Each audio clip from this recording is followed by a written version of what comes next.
Comics, Games, and Collectibles, your zen of geekism. We carry comics old and new, magazines, toys, games like Pokemon, Magic, D&D. Want Godzilla, Ultraman, Star Trek, Ninja Turtles, Funko Pops? You'll find it all here. Shop our Cosmic Sound Room and pick up a record or two. Enjoy our Comic Coffee Lounge with a cup of Sasquatch coffee or a delicious menu item while geeking out over a super cool movie on our big screen.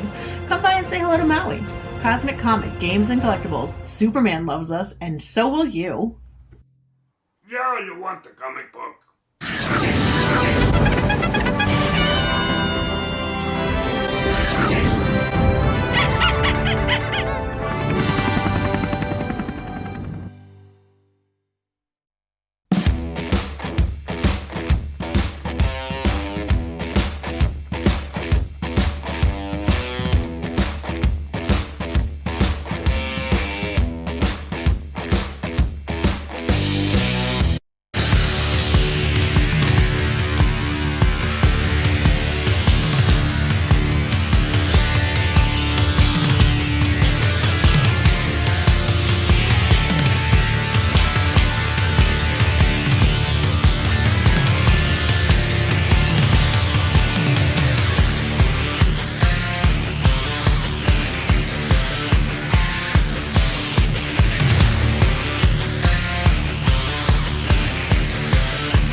Scripster, a monster that you can avoid. Come down the stairs and eat your brains, and probably you have destroyed your knee, your teeth, all they can eat. Everyone knows is Scripster, a monster that you can avoid. We'll eat all the cares of the boys,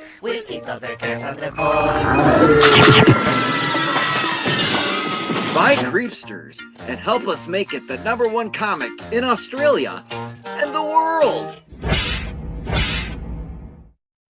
But how do I know if my picture's the right one?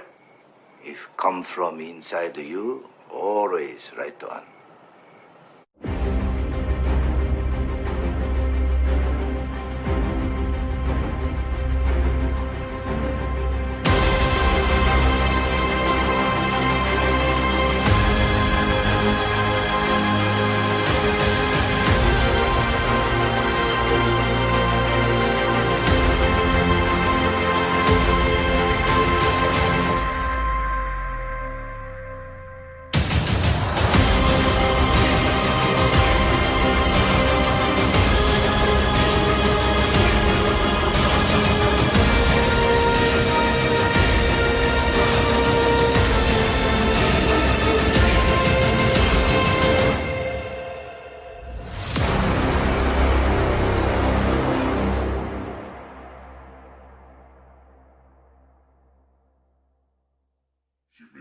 You know what, I tell you what, man, you gotta just send me some books up here in the Arctic, cause it ain't nothing getting through. You know, the postman, he just says he ain't getting nothing through. So what is your fun doing?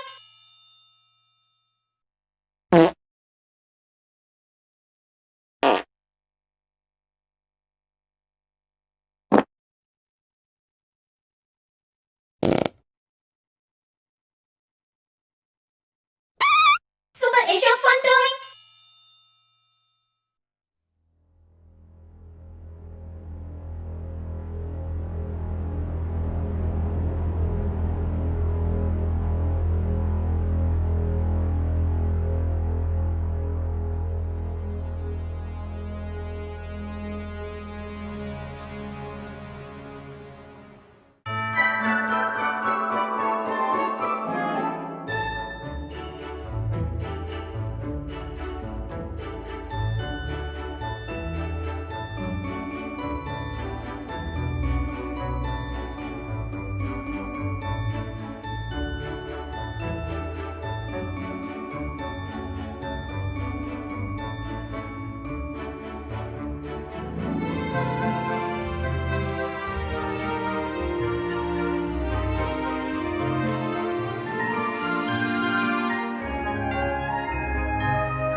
I do not stand by in the presence of evil.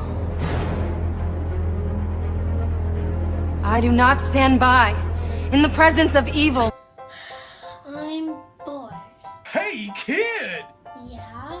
Are you looking for something exciting to read while you enjoy some sugary cereal? Yeah! Then grab a copy of Mighty Mascots from Alterna Comics! Born from the ashes of a disastrous 3D printing accident, 8 living advertisements have banded together to right the wrongs of this world, led by a former child star. These unlikely heroes are freaks to some, but you will know them as the Mighty Mascots. The miniseries is 3 issues full color and printed on glorious newsprint. This is the fun superhero series that you didn't know you needed. Created and written by Keith Gleason, featuring artwork by Ian Morianto and colors by Anton Bondi. Ahoy, I can't wait for more! Mighty Mascots is part of your complete breakfast and comic book reading experience. Only from Alterna Comics.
Hey, you, sci-fi fan. Are you finally ready to have your head explode? Never before seen sci-fi action. A strange new world. Exotic technology. Kick-ass characters. and a story that will turn your mind inside out. Nephilim Squadron, Volume 1. Available now on Indiegogo. Welcome to the Demo Diana Show. Today, I have been busy working this morning. I have taken down all of the baseboard and I have hammered out all the nails, and they are stacked neatly in the backyard to be repurposed at a later date. Right now, I am getting ready to do my first demo into this wall that is coming down. Are we ready? I've got my trusty, beautiful big hammer, 8 ounces. Let's see if that does the trick. Are we ready? Here we go. Woo, doggy! Look at that! I got a hole right there! By golly! So if I did that again, look, I can make a face. I'm making a face, a smiley face, because I am happy! Alright, so this little girl, she does a good job, but I think I need something a little bit more powerful, like the Boston Red Sox! I am a slugger, so here we go. Once again. Oh yeah, look at that. Woohoo! That is amazing. That does a very fine job, but I'm feeling I need a little something bigger, if you know what I mean. So we're gonna come out with a big old butt sledgehammer. Are we ready? Now, wait, camera woman. We need to change positions because I am not a lefty, and this is a left-handed thing. I could never do it. So I have to go over here, but I don't want my backside to my audience because that would not be cool, right? My safety goggles are on top of my head because they are multi-purpose. They're also my eyeglasses, and I do not want to break them, so I'm going to do it just like this. Are we ready? Set, and I hit a stud, and I just did it. Woohoo! Oh yeah, baby, look at that! Woo-hoo! Nice work. So I have started my demolition. Thank you for tuning into Demo Diana. We are gonna have a rockin' fun day. Peace out.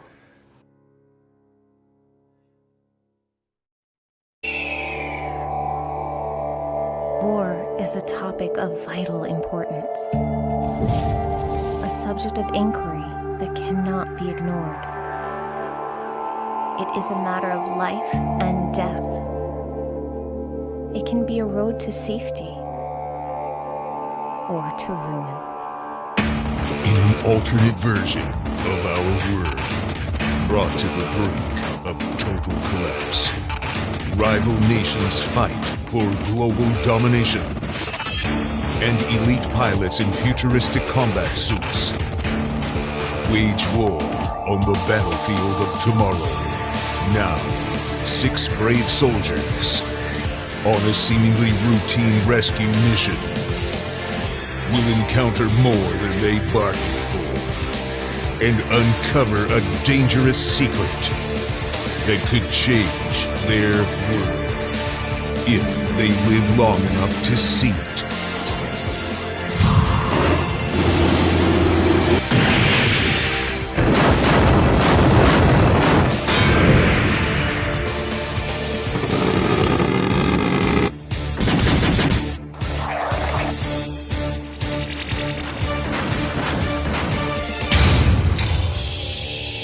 Mavericks Origins Volume 1. Now on Indiegogo. The Cyclopean Christmas Offer. Cyclopean Comic Books #1 and #2. 2021 Hero Shack Coloring Book. A Cyclopean T-shirt. A Cyclopean Perler Bee character. A Cyclopean metal card. All sent in a very tidy package. For a limited time only, order now. Quantities are limited. $60 at HeroShack.com. Merry Christmas, everybody.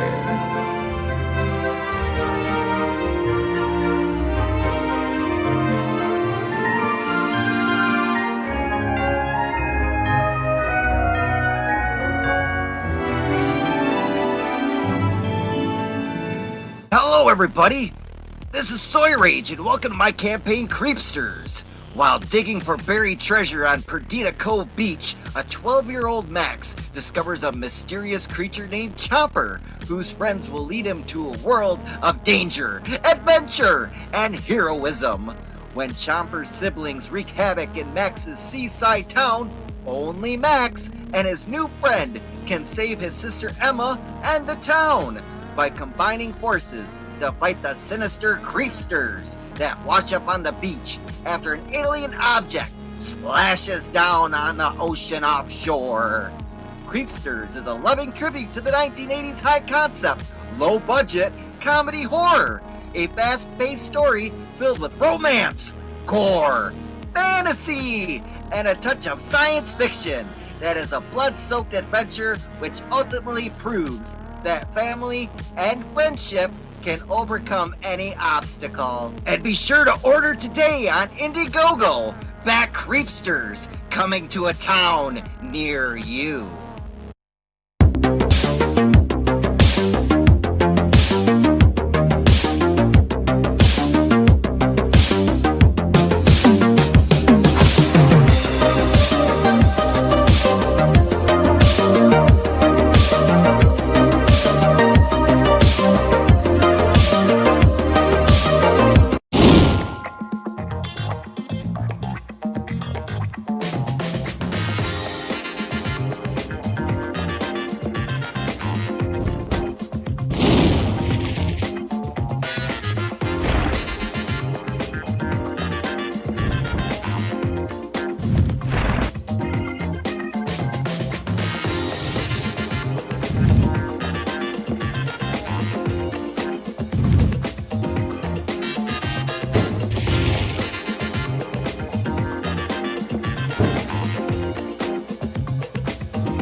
Can somebody take the slide?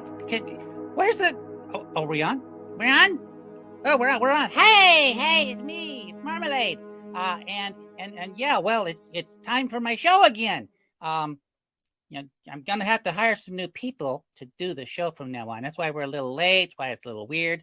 But I can only pay $5 a week, so that's what I got. Faster than a speeding bullet, more powerful than a locomotive, able to leap tall buildings in a single bound.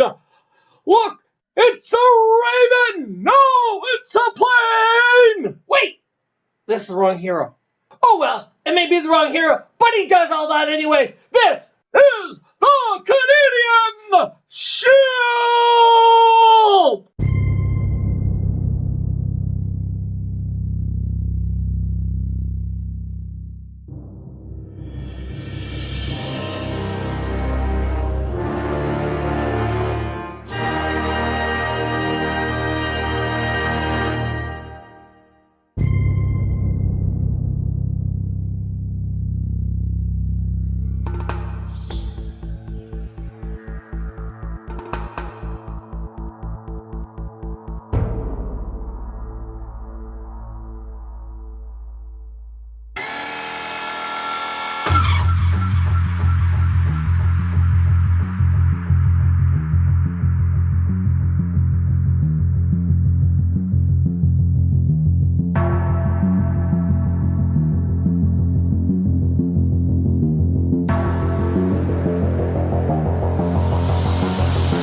Break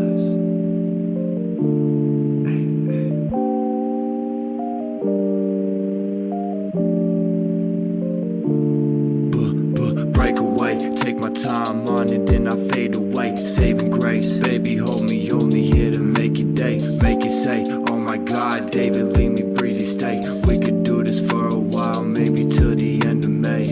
Hey, hey, she be like, there he go, run around, do your fucking thing, baby, yeah, play your role, play your part, take control. You can have it, tell her, homie, I've been here to take the world, take what's mine and steal the show.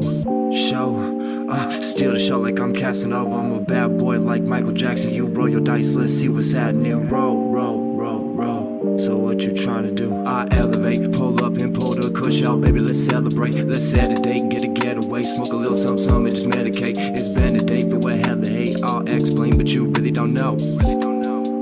All my homies say you set a date, then drop the tape, they'll confiscate. And motherfuckers gon' take your flow, take your flow. Like what the fuck is that?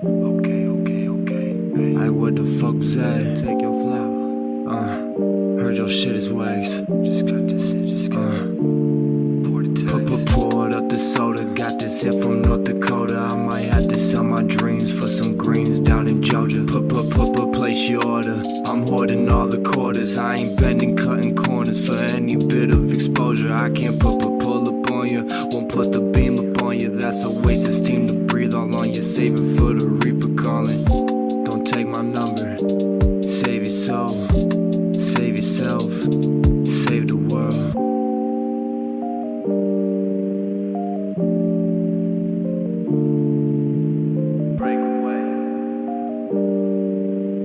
Break away, take my time on it, then I fade away. Saving grace, baby, hold me, only here to make it day. Make it say, oh my God, David, leave me breezy stay. We could do this for a while, maybe till the end of May.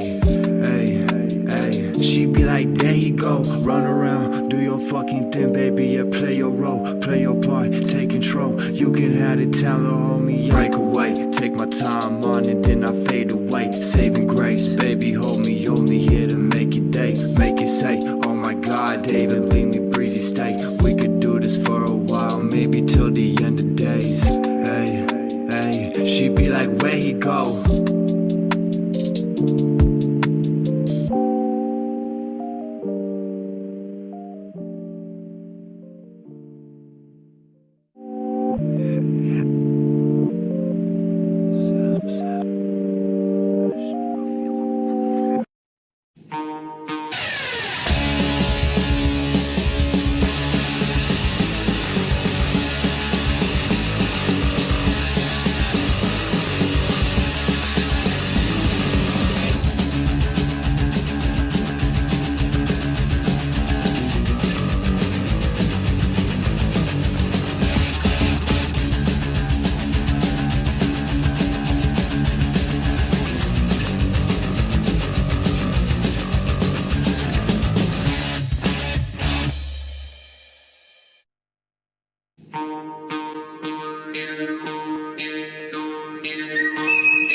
The comic book.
in the world is your background?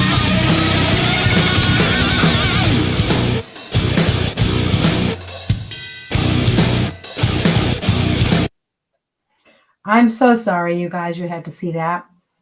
See what? Look at you with the fire behind you. You like that? Mm. It makes me feel toasty. You are toasty. Too. Yeah, baby. I feel Toasty. good. How are you? Why do you have Diana and Chris on your thingy instead of? That just, was from like, one of our appearances. I need to change that, don't I? Yeah, let's see. Let me just. Here we go. There, that's better. Timothy, you are so funny. Don't do the head banging. It doesn't work. Please, no. I agree. I am down in my office and Chris is up in his office. I had Welcome bang all to the time. our end of the show 2021. No, end of the year show. That's what I said. No, you said end of the show. So we're toasting. So I started early. I'm toasting. All right, I'm in. We didn't do a lot of advertising. Like we didn't do I like a did no weekend. advertising. I like kind of prefer not to do advertising. Then we can see if people know that we're here. So I'm unplugged. I have been unplugged since Christmas, and I haven't done much twittering. Why do I hear? I can hear me. Is it echoing? Yeah, I can It could hear be me in your office. Yeah, it's probably me. How Hang on. loud do you have me? I'm downstairs. How's that? I was rocking out. Okay, hello. Yeah, can I you still hear me? you. Yeah, I can. It's weird. But Well, anyways, you we digress. You might have an That's echo okay. in your room because I've turned down mine. Nope. Are you on No, headphones or are you listening to a speaker? I'm on headphones. Although I have one dangled. Okay, do you have YouTube on or off? Oh. Oh, Yep, I have it off. okay. I have Facebook off too. All right, then you're doing well. Okay. Tim can hear him too, only when he talks, though. So yeah, so we are having fun tonight. We were talking about it earlier in the week that this is going to be our last show for 2021. Now, to many of you, it's not a big deal. I mean, we don't have a huge viewership, and that's okay. We don't have a huge readership, and that's okay. But to us, me and Chris, it means a lot that we have made it through this year. And we have done so successfully, but depending on what you rate success. Right? Is that a good way to open it? Some of us are more positive than others in our group. I'm very positive. Yes, you and are. here is a slideshow. You didn't even clean it all up. You just got it like that. Yeah, That's heck so yeah. weird looking. You know what? It was a very busy day. Honey, you were not feeling well today, remember? Yeah, it was very busy.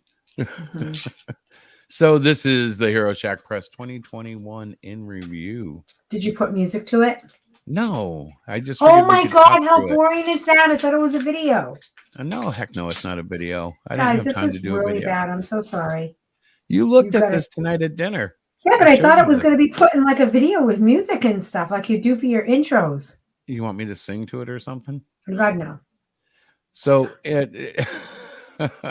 our first campaign of 2021 was Cluster Fudge. This was the one that Diana kept open, I think, until September. So we, brought in 720 yeah. on the whole campaign, which was really nice. And it was quite successful. That had a lot to do with this little bit in March 16th. Mm-hmm. We went on the Trash Compactor show and had my head shaved. Look at that. Testify. So can I just say something? Yeah. Testify was really cool back then. He's still cool. He got kind of mean. Why are But- you saying that? Why are you saying that? Because I don't even want to talk about him. No, I don't. I'm not talking about him, but I mean, he did get us on the show and all of that. So go ahead and finish your haircut and thing. It's really cool. Sorry. Yeah, well, yeah. Do you want to do the presentation? Mm-mm. So that was me with my long hair at the time. I can't see it. You can't see the long hair? No, I see his Cyclopean. Well, what's going Hero on? with Shack that? Press 2021. I don't see you though. Hang on. Oh, I see why. Ugh, what a nightmare. Technical difficulties. No, not I'm really. like, It just doesn't want to work with slides. That's that's really very interesting. bizarre. Yeah. All we see is the great Cyclopean in his bling shirt. Let me try this. Dun dun dun dun dun dun dun. Is it going to do it? What the heck is Hi, that? Glacier. Welcome. Oh, wait a minute. We I are think I know doing our why. year in review for Hero Shack Press featuring the great Cyclopean. There we go. Clusterfudge. Now you see it, right? Now we can see Clusterfudge. Yeah, but you passed the hair one. Yeah, I know. Well, I had to go back because you didn't see the cluster fudge one. Oh, yeah. We didn't So see this any was of the that first stuff. campaign of 2021. Yep. And it benefited from the head shaving campaign that went over. Look at the stop. Look at his hair. Guys, I know I'm like his wife and stuff. Wait, you stop. Go back to the I don't hair. want Go to back keep to the looking hair. at it. No. I like it. He's very sad about the hair. Okay, I'm not keep sad going. about the hair. Yes, you are sad about the hair. But anyways, I got to shave those beautiful locks off. So keep going. Right there. That's a good picture. Holy cow. Anyways, I remember from that there night. That was fun. was our first appearance on Critical Blast. Yep. Oh my gosh, and we that were was so in support of nervous. Cyclopean 1, which we started promoting. For some reason, I don't see the date. We started promoting that in May. Yep. Shortly after we fulfilled Cluster Fudge 1. Right. Mm-hmm. And it was kind of a funny time for us. We were really just getting out on shows. We ended up on Backer Shots, which was completely... Lola was awesome. Yeah, she was, but it was like reverse. Like we should have gone on there with Cluster Fudge. We went on there with Cyclopean. Yeah, I know, right? It's so funny because we did them backwards, but we were learning and we still are learning, but it was still an fun. adventure. It was an adventure. And It here was is fun. that campaign that we were talking about. This one also funded successfully. Yeah. In addition, that was the first one we did a tier for kids, and we actually collected a bunch of books through that tier that we gave away at the It was for Terrificon. kids and I think high school. No, We asked, that one was later. That one was not the high school one. That was that's the right. Terrificon one. This was the Terrificon. So we went to a Comic-Con and we had asked our backers if they didn't want to buy a book for themselves, or they did. But they also wanted to support comic reading because you guys know that today's kiddos, that's not the first thing that they choose. So we offered this tier where we gave out, I think it was 26 backers sponsored a book for kids. And at the Terrificon show in Connecticut this past year, we actually gave away 26 books. It was fantastic. We put each, if they backer wanted, and I think everybody did, wanted their first name. So like we would put on the back of the last page of the book, sponsored by, let's say, me, Diana. So the kid went home and he got his book, and in the back it said it gave the person's first name and the state. So that was very successful. We had a lot of people And that on our really website- enjoyed it.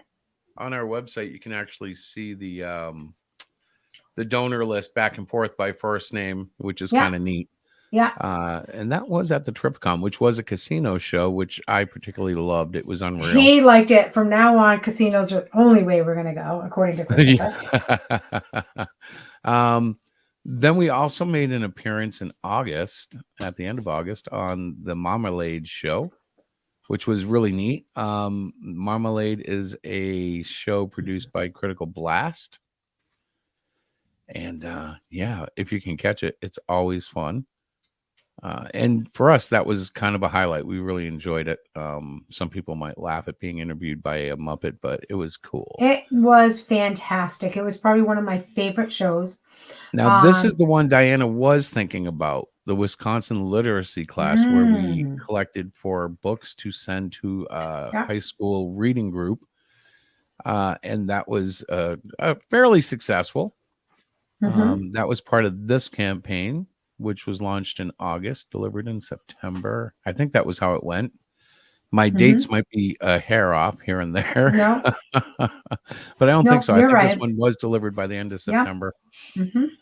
This was cool because it had a 2-page cover, a spread cover wraparound, I guess is the correct term. So can I stop you just for a moment? Well, you may I will. stop you? Yeah. Please, may I stop you? Uh-huh. Please, pretty please. Okay, so can we just, you don't have to change the slide, but I just want to say something about RJ's show and Marmalade. That was so much fun. I really enjoyed that. I had a lot of fun. RJ is a top-notch guy. He is a huge supporter of indie comics. He supports everybody and then some. And it was so much fun just to be on his show. Like I said, this past year was kind of new for Chris and I as far as being on other people's shows. We didn't know what to expect. But RJ made us feel very welcomed and right at home, and Marmalade too. So, Chris, you didn't have to leave, honey. Oh, dear God. Anyway, so Chris is gone, and I don't have control of this. Hi, honey. I didn't go anywhere. I'm right here. Okay, so go ahead. Hi, Lorenzo. Hi, Glacier Mountain Comics. Hi, obviously, Timothy and Terry. I haven't seen Rick. Was Rick here yet? No, not yet. Okay. So this brings us to the Great Cyclopean issue 2. Why don't you take this, Chris?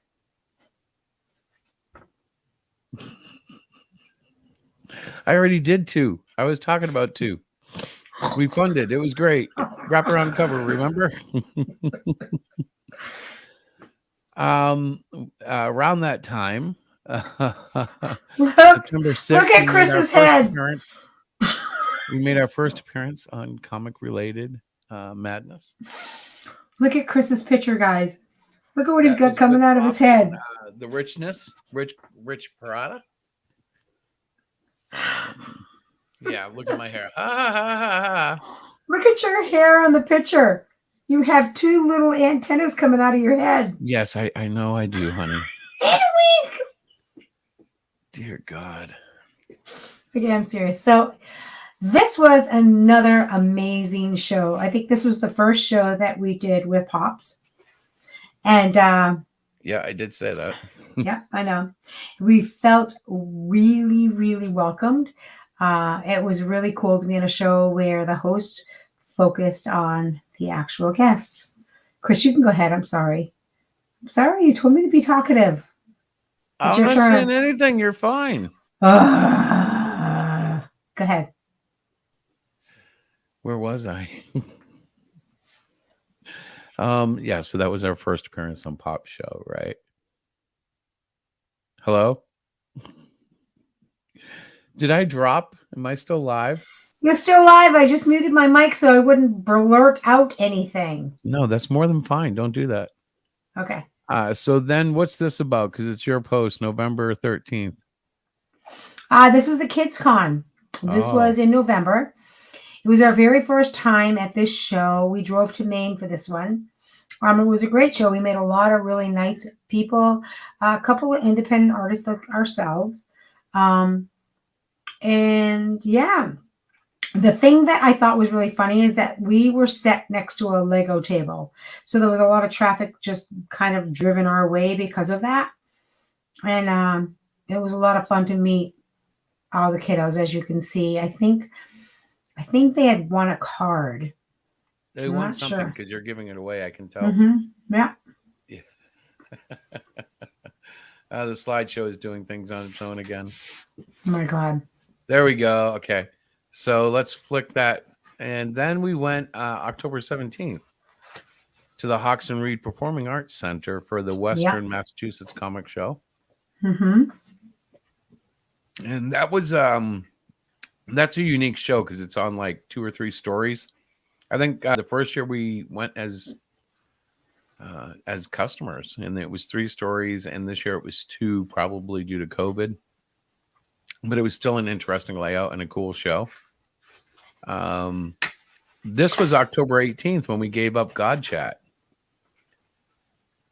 Do you remember that? We used to do a God Chat. It sounds so wrong.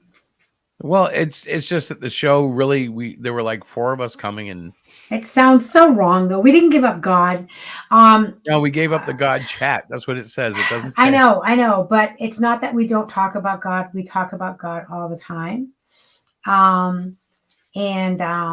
We're just not doing a specific time frame for to talk about God because we do it all the Right, time in 'cause our lives. logistics and ratings dictate on And really wife what you who. put your time into. Hi, Mike. Mike I came in. I can't wanted see. to say hi. Is that our friend Mike? Mike Walters came in. Yeah, I Yes, wanted to our say friend hey Mike. ho. Okay. So I said hello, hello. So that But was yeah, October 18th when we kind of dropped that show. and that was duly. I just want to say it was a lot to do with my schedule as well. It was really hard for me to do Monday and Wednesday night with homework and all that. So, but we still talk about God. But go ahead. I'm sorry, sir. This is not rehearsed, guys. This is us. We no, they like cannot never, tell okay. that. They can't tell it all. Oh yeah, we don't Then have we a did rehearse. Cluster Fudge 2, which was an exciting little campaign. You can see that the gross sales went down, but that was because I didn't have any hair to shave.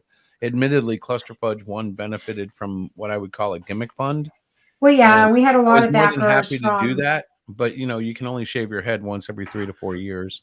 And it's Well, unfortunate that people who prefer certain other people won't back you if you're not friends with that other person. There's a lot I of don't that know anything about clickiness. that. I think we still did fine.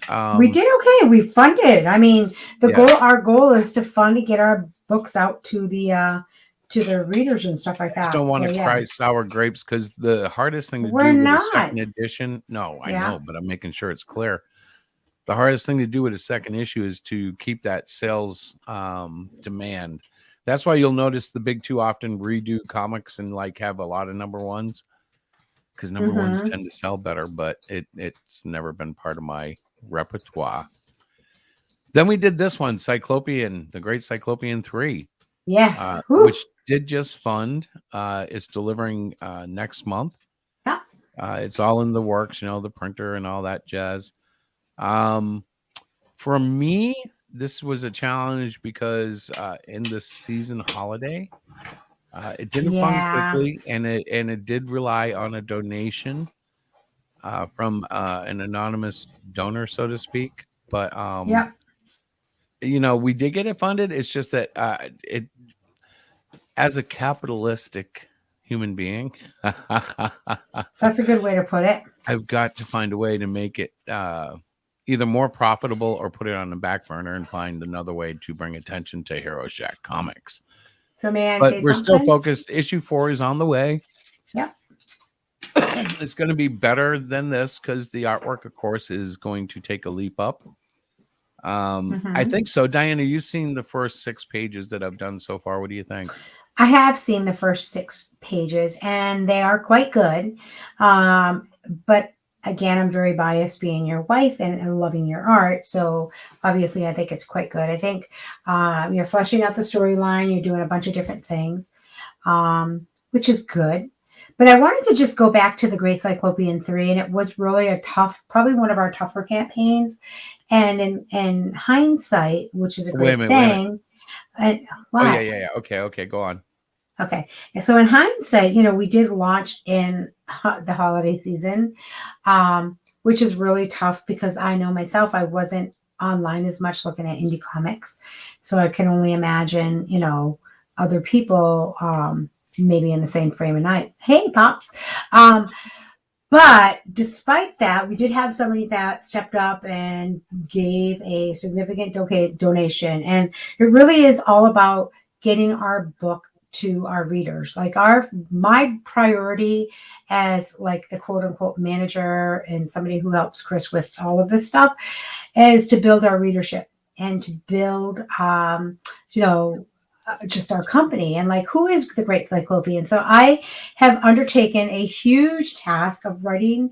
I like to write poetry, so I'm going to be doing some of that stuff in 2022 coming up.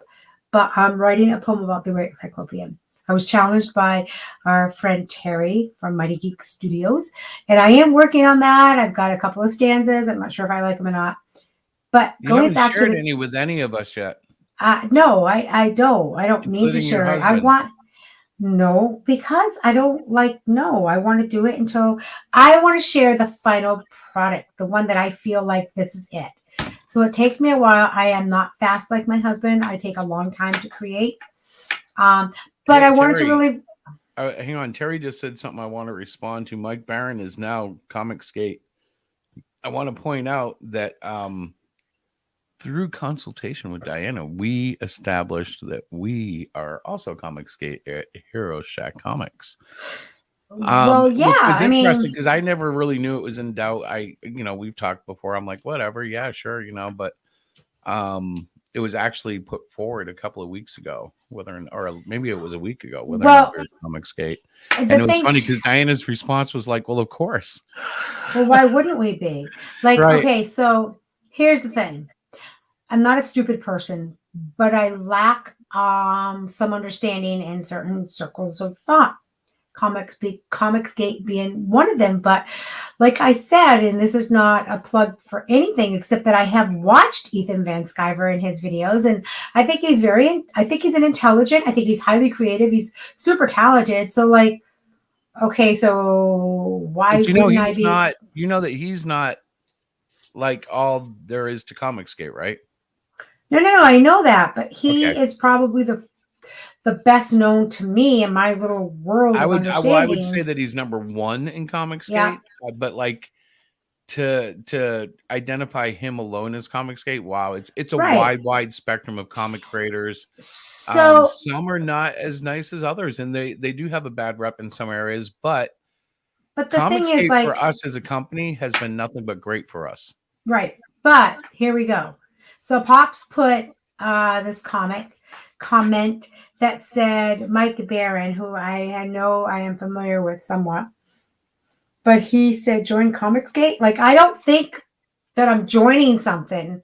I'm just declaring that like Hero Shack Press is Comicsgate because there are so many amazing creators, and it's all about networking, right?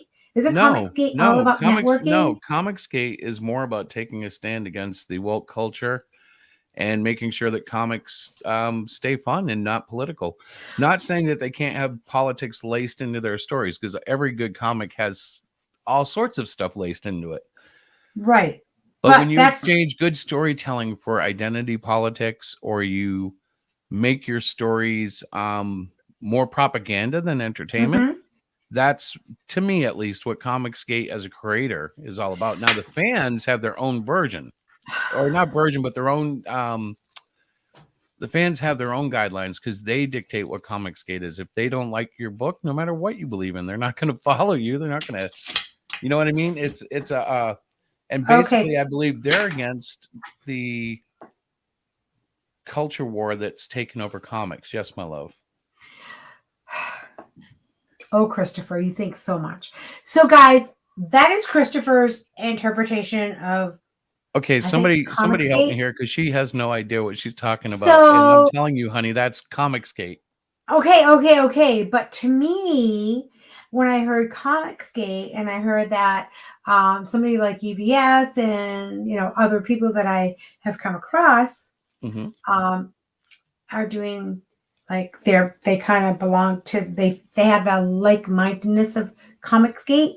Yes. I like that, because all the artists that are like-minded with Comicsgate are super talented. And I like that. I like the fact that that we are kind of like rubbing elbows with people that are super talented. That's kind of how I look at it. Like, I keep it so simple. Like, that's why I say, oh, wow, these guys are, wow, he's a Comicsgate guy. That they're very talented. So I think that is, anyways. Well, it really has nothing to do with talent. I mean, it does, but it's more about the stance against the issues that have cropped up in mainstream comics. And I don't look at any of that, and you know that. That's our problem. That's fine, but you can't join the Republican or Democratic Party without understanding its politics. All I'm saying is, I do understand it. I understand, but I understand that they're very talented folks who have different opinions on a variety of subjects.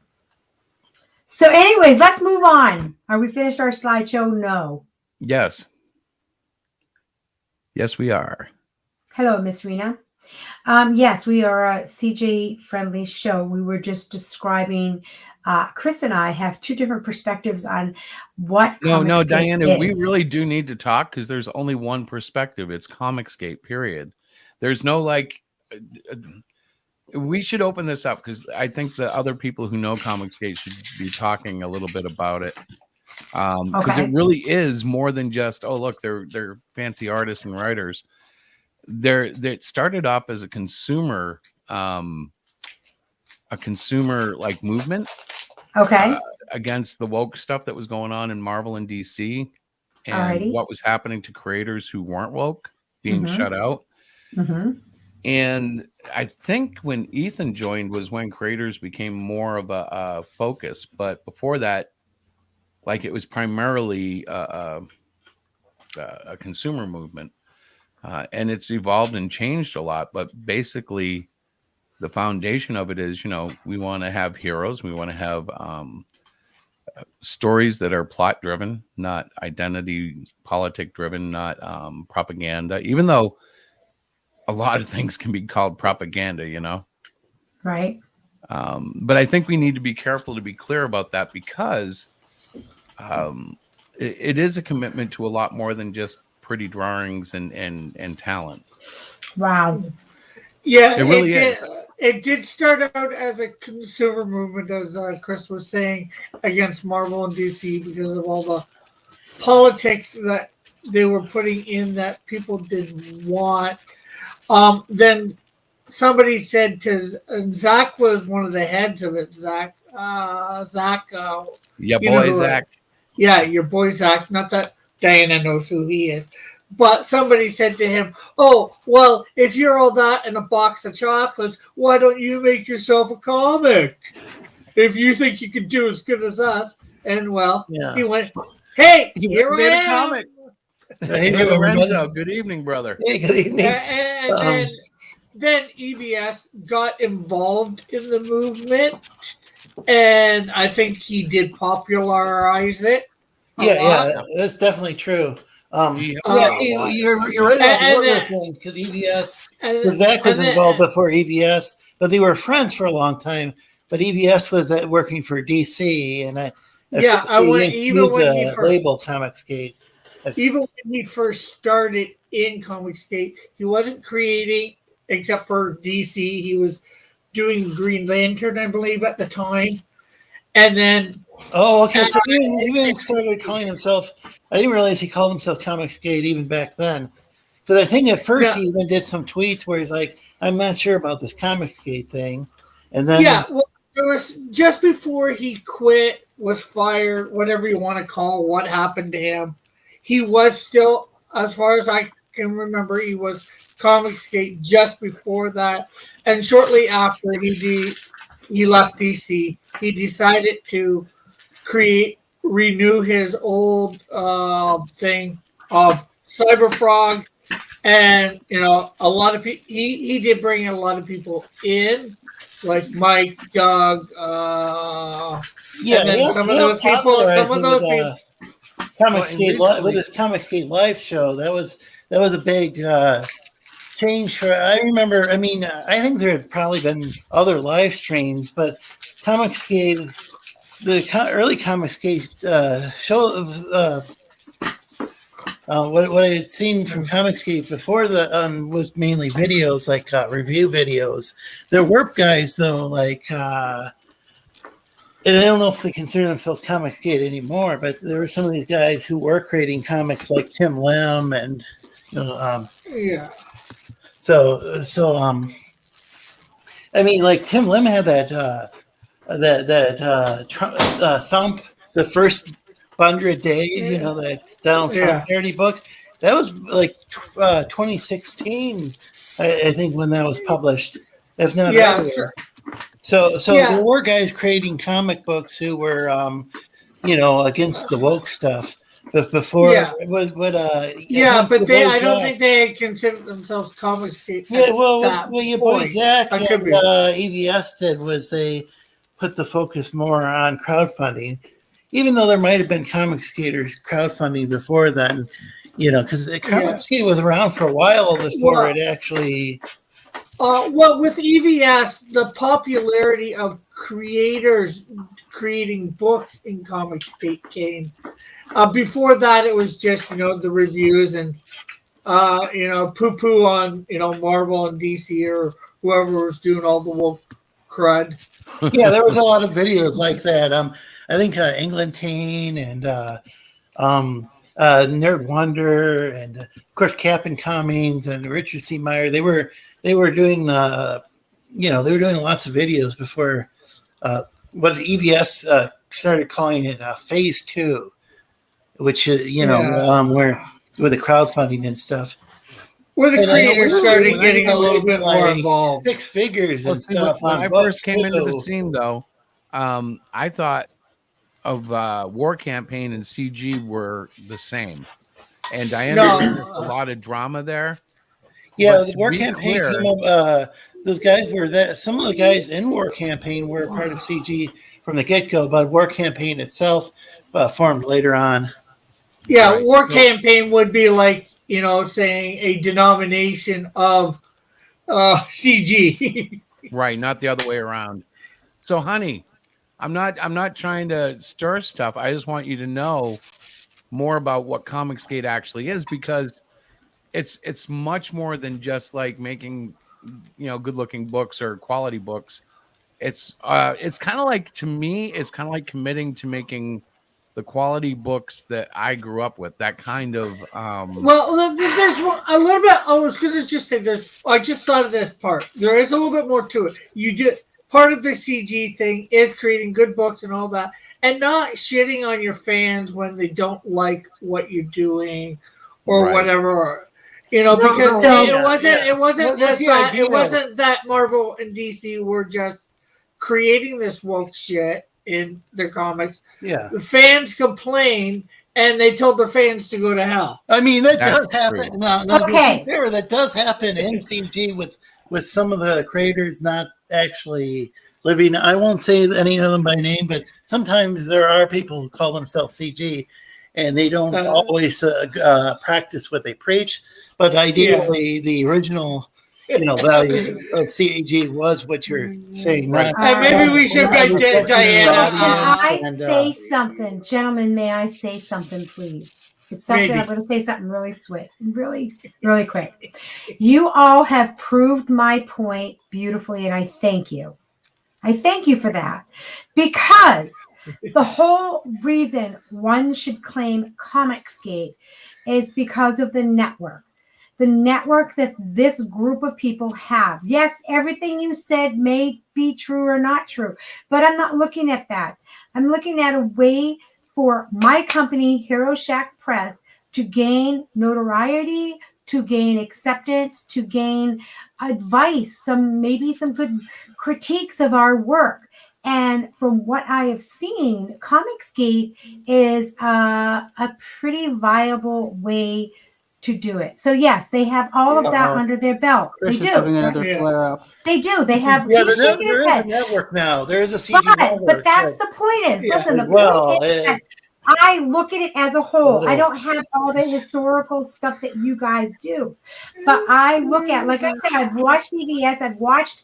All right, I'll say this: some of his streams are less appealing to me. You mean like when he calls me a bastard? Exactly. Or when he talks about penises, it has like, and that group of guys get on and they talk about this silly stuff.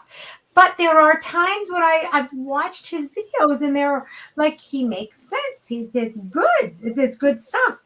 And so my husband. Oh yeah, there's plenty of streams that he's done and videos where he's really helped get me interested in comic books to begin with. Exactly. He can be very, and so when I look at it, remember, I'm the business person here. I'm looking at ways to get our company out there. I want to get feedback. I'm like, all right, what are we doing right? What are we doing wrong? Oh my God, is it all wrong? What's going on? So when I look at other people who are successful in what they're doing, it's not just Comicsgate. It's anybody that is being successful in the independent market. I look at for the Hero Shack company. Look at Chris is going to kill me. I'm going to be throwing things at my head tonight. I look at it from that perspective. That's all I'm saying. But this is our show, Chris. This is our show, our end of the year show, 2021. You can totally tell he's angry. Look at all the flames in the back. Yeah, I know he's got the flames going. I knew he was going to be hot to trot tonight. Oh my God. And so I just, I'm just saying that I'm not on like I don't get all that stuff. You know what I'm Well, saying? Like I in don't defense look of at that. EBS, I want to quickly say in his defense, I said plenty of bad stuff, way over the top, the horrible things about him before, especially in the past. Now I try to get, there's a lot of people who respect. Right, Like, and I don't- if you like his books, back his books. That's fine. It doesn't hurt me. He's also done some really good, highlighting some smaller creators. He had like Dark Gift on a few days ago. I consider Dark Gift a personal friend, so. I like what Mighty Geek Sorry to says. interrupt. He's got a few statements here. He said he's in the chat, so hello to him. He said the creators in CG listened to the fans and decided to entertain the readers. Cross Comics is one of these few creators. And then he went on to say a little bit down there. When the pros challenged us to make better comics, Zach was the first to accept the challenge, and the fans followed suit and accepted all the criticism that came with it. Yep. I would say that there is an issue with some creator, a huge issue with some creators not delivering their books on time, and that could have. There's all sorts of reasons that. Well, could let happen. me say this for Diana's sake, because I don't think she knows Yeah. what I'm trying to say. CG is more than like a place to get advice and criticism. CG is a statement that says you're standing for what you believe is the betterment of comics. And I'm sorry, I just get upset when I hear you say, well, that's not what it means to me, because that's really then we really shouldn't be in CG. Although I feel I belong in CG because I agree with everything they're doing in terms of publishing books that are of quality, that are of stories that aren't propaganda. That I keep going back to that because the whole woke thing, you do always interweave morals and tales into your stories. But when it becomes your story, it kills the story, in my opinion. And that's all I'm saying. Like when we talk about it, I want to hold it with some reverence. It's because doing more it than without just preaching at anybody. right. And it's more than just like a club, it's not just like a club where people hang out. It means something. It has a heart, it has a soul. I feel like it's And, more of a scene, really. It's evolved more into a scene instead of just a movement. And some people get labeled. Say, I've been labeled anti-CG. I've probably even. And that I've probably sounds even just kinda- creepy to me. Well, the thing is, there's a difference between. I see there's a difference between, say, a creator network, and I think there's actually more than one network that kind of overlaps within CG, and then the consumer aspect. You mean like beyond like say CG Kings? There's little clips Yeah. and stuff in there. And again, those guys, I actually do respect some of those guys.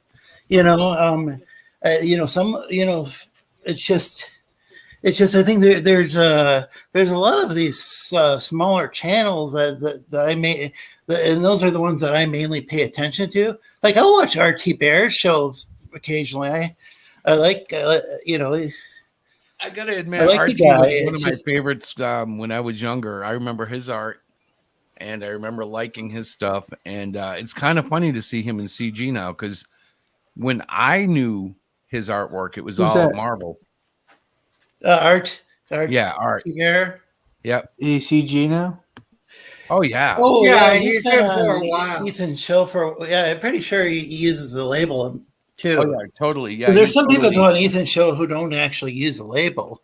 like Billy Tushy doesn't actually use it, I think, or he didn't. Even use your it, boy maybe he Zach does now. doesn't like using the label. Right. Yeah, But I think well, he that's sees not it more because as as much. That's because as much as it is a good and great thing, CG, those outside of it have tried to label it not very nastily. We'll say. well, they call it a hate group, and it's very, very complicated because there are some hateful things that even I have done, unfortunately, and now regret both when I was for CG and when I was critical of CG, I mean, I've done all sorts of things that I regret, dogpiling people on Twitter and things like that I realize now, well, this was really hypocritical of me, I was. But you want to know something that we really need to be cognizant? We need to be aware of. I'll just choose a different word. That kind of action happens on all sides of it. It's not like in comics, definitely. It's just Comicsgate making something rude up. No, you know what? The pros were nasty with the fans first. We have video of that female there. Ethan plays her all the time where she goes, "If you don't like my politics, don't read my book." Okay, well. Oh, yeah. Now you're living with it, lady. People stop buying. But the interesting thing is when some of the so-called antis, some of the SJWs, some of them actually just ended up blocking a bunch of people in CG.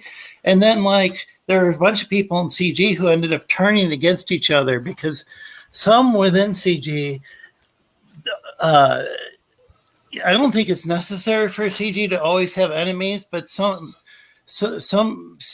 that might help kind of sell a book or whatever, or drama can actually sell or get. We got to welcome aboard a few people. I think RJ's out there. Hello, Intense Webs, and Tank just joined. Hey, Tank. Hey guys, how you doing? What's brother? going on? Oh, hey, welcome, Tank Ferret. It's good to stream with you. We're just going over the broad stuff of CG over the past 4 or 5 good, years. the bad, and the ugly. Yeah, that's some sweet art, brother. Why, thank you. Yeah, I heard guys were talking about CG, so I was like, well, I got this massive Comicsgate collage where I've just been putting together some of the characters that catch my eye. Yeah, pique my two interest. of my characters are on there. Tank Ferret and Chris were both very. Oh, and Terry too in the chat. They were all very integral in helping me. Did you correct your mistake? Hey, everybody. Melvin's not on there? Oh, no. See, I got to get you on the show. We got to be talking about Melvin. We're going to promote the hell out of it while I draw it. That's what I do, brother. Oh, I see. There's Demon Blaster for mine. The reason it became such a topic is because we were asked this week by a journalist if we were CG. And, of course, my wife and I, we were like, yeah, we're CG. But I'm trying to help my wife understand the full scope of what. Which I don't really appreciate because I'm sitting here feeling. Well, don't feel bad. I'm just trying to explain to you that it's not anything to feel bad about. You guys You're have talking been about one successful. aspect of CG. Nope, you've been successful in shutting me down, and so I'm quietly listening because obviously I don't know anything about CG. No, you know about one aspect of CG. Obviously, I know that from what you guys have said, from what I understand it, they're a cliquey group of people who will rip you to pieces if they want, or they will build you up if they want. It depends on what they feel like in the moment. And I never looked at it like that. I totally looked at it like, wow, this is a group of really talented people. I think we should be a part of that because we could learn something. That was my honest to God, like my impression. Like I know Chris, my husband, has a bunch of, more in-depth knowledge about it. And I don't. And I just I'm sitting here and I'm like, should I cry? Oh my god! No, it's like should I think about the word cry because I feel like Christianity. an idiot? Like I feel like a complete But idiot. think about Christianity. There's different denominations within I'm Christianity. But I don't look at I have not looked at I didn't look at CG and I said, okay, I'm going to investigate this. Yes, I'm going to dig deep down into historical foundation and I'm going to know everything. I'm on Twitter and I'm so bad at Twitter. I'm on Twitter. I'm like, wow, that guy's really good. Oh, he's CG. Yeah. I like that. Okay, I'll Yeah. go to somebody else. I'm like, oh, She cool. doesn't tweet very well. And so, no, I don't tweet very well. and so like I'm sitting here and I'm like, I shut my mic off and I'm like, okay, I'm gonna start crying in about 2 seconds. No, you This need is to supposed to start be my crying. 2021 It's just like wrap really up show. elaborate. Okay, It's like- okay. Hold up. I want to apologize for making you feel like crying myself. Yeah, I'm sorry. I'm not I think the major problem is, and this is no fault of Diana's, is we've got us guys, we've got into all the history of it. We've lived the history. Diana's sat back, not really lived the history part.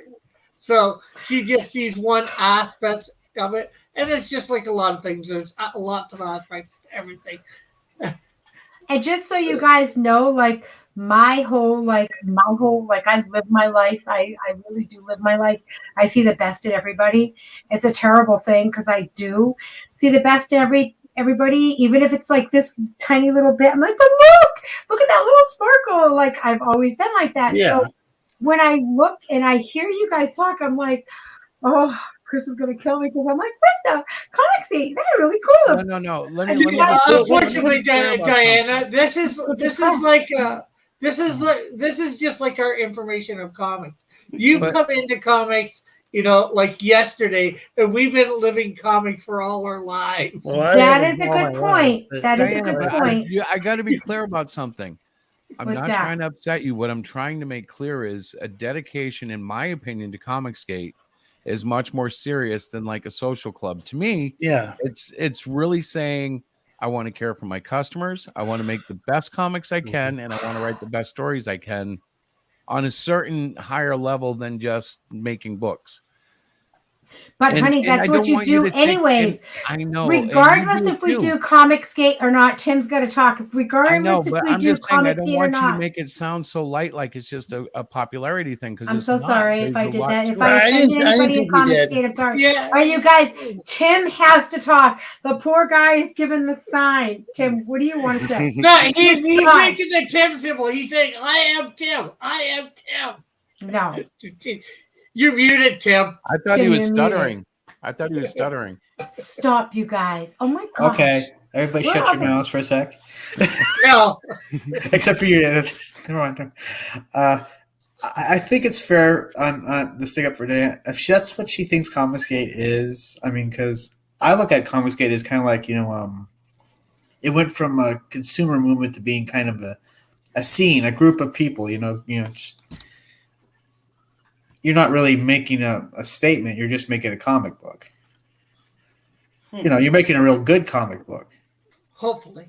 Hopefully, No, see, God, to me- and that God might be willing. more true. That might be more true than I realize. But to me, by acknowledging we're Comicsgate, we're really saying our shit's not going to suck, and it's not going to be propaganda. It's going to be good quality, Yeah. structured stories that aren't going to leave the reader going, "Why did I spend the money I spent on this story?"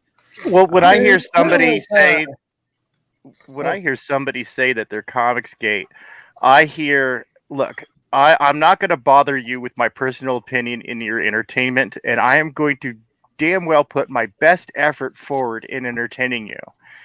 If that's not up to snuff, I will get better.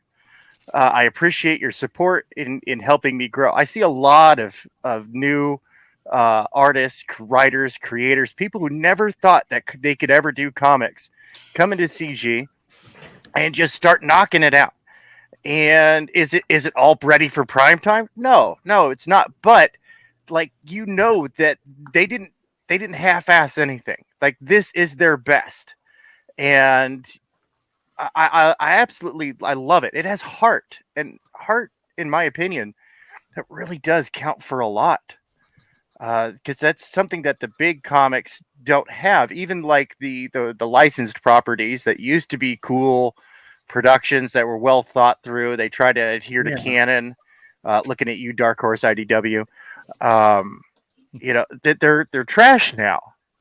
Like they're just utter trash. They don't care. They're just collecting a There's still paycheck. some good comic books here and there by the bigger companies, but yeah, there's also a lot of stuff being promoted though in the media. It's just like a lot of it seems like propaganda type, comics, you know. Oh, for real. Yeah. Say, Diana, do you see that? I posted that up there, but I really like that comment. I got into this Zombie- movie because I want people to have fun. Yes. So yes, that's what I mean. Like Well, that's I'm good. not. Yeah, that's part of Like part I of want comics people too. to enjoy comics. Like I'm one of those people that have come into comic books very, very late in my life. Like I think I have 3 comics that I actually bought myself, and they're really goofy and they're not terrific, but I see the heart in the comic. Like I see that artist that has really like, hey, I've created this. What do you think? And to me, that's always such a good thing. Like I said, I love that people can create. And I love that, some of us may look at their stuff and say, it's not great, blah, blah. But man, at least they had the courage and the gumption to put it out there. Yeah. Holy cow, right? Let's give them credit for that. Well, my favorite books are usually those books, like when we find the odd self-produced book in a convention with, like, we found a kid who was selling basically off a table. He Oh my gosh. Oh my he gosh, just had he was like awesome. webtoons that he had done. 15 years old. And right? Is that his the dad kid you're got him talking to about? finally print them in a book, and he Yeah. was there peddling them, and I was like, And I he love was zines. so- I gotta So, buy one of those. yeah, I gotta buy so one that's of what those. early Comicsgate was about too. Is if you liked a book, you'd buy the book. The customer would.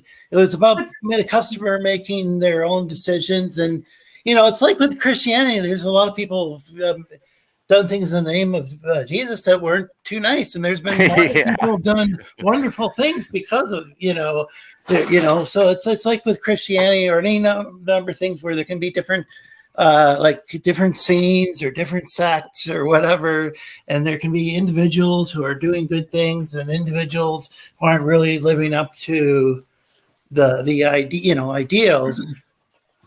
But so the that's what point makes it is, so like, complicated. Is and exactly, humans are complicated and not welcome to the land of lost. Spoken well, Lorenzo. But I Well, just the want to company add, quoted, you I guys want can come to the land of lost, but. And I want to add to what Lorenzo is saying about so imagine yourself as a young artist, right? So for those of you that are creators out there, you're a young artist and you have your first, stick man, and you're so excited about sharing it with everybody. And that's such a cool thing. So the guy that we met at this past Comic-Con, he was 15 years old. The guy, like, you talk to him and he's like this. Mm-hmm. How'd you make your comic? Yeah. Okay. And do you have this conversation? Like, yeah. And he mumbles, and he doesn't really have a lot of social etiquette. My heart goes out to that kind of person because I know that their heart is in it. And I look at that, and the book was actually not bad at all. And maybe that's my problem. Maybe I'm not looking at it with a more critical eye or a discerning eye, but I feel like about that though is your interaction with him is helping, because when he turns 18 and has done these shows for 3 years, he'll be better equipped to look at you and go, well, I've been doing this book for, he'll literally, just like we've improved. We've been doing conventions now for 3 years with the COVID time down, not counting. But we've gotten far better at how we handle people who approach our table. Your sales pitch is phenomenal. You have such an understanding of Cyclopean. You're the only other person who I can listen to pitch it and not want to correct every 10 seconds. You're amazing. So like when you talk about that 15-year-old kid, because we show them support, that helps them grow, so that, like I said, 3 years from now he'll be able to do that much more efficiently. Mm-hmm. I don't know about that, but I know that, looking back at our show, looking back at like what Chris and I have done for the past year, we've had some successes and we've had some not successes. I don't like to say failures, because for every failure that you have, every time that you fall on your face or you don't do what you thought you should do or whatever, that's a learning experience, right? You got to take that and you got to say, okay, this sucked, that sucked, but this was okay. I got to explore that, right? So that's kind of how I look at my life. Like I've had tons of failures and have done stuff that, whatever, but I try to look at all of those experiences and I try to make it better for the next time. My husband is laughing. I think that's a healthy way of looking at it. Diana, look what you wrote. I don't want to get too personal, but weren't you both married before? And Oh, yeah. Oh, yeah. But not every single, but you did get, so not everything, single aspect of what happened before in the previous marriage was probably bad because you had like kids and stuff. They were the wonderful kids, at least the ones I've met. So, I think in life you learn from different things, and then you and Chris are together, and you've been together a long time, and we have.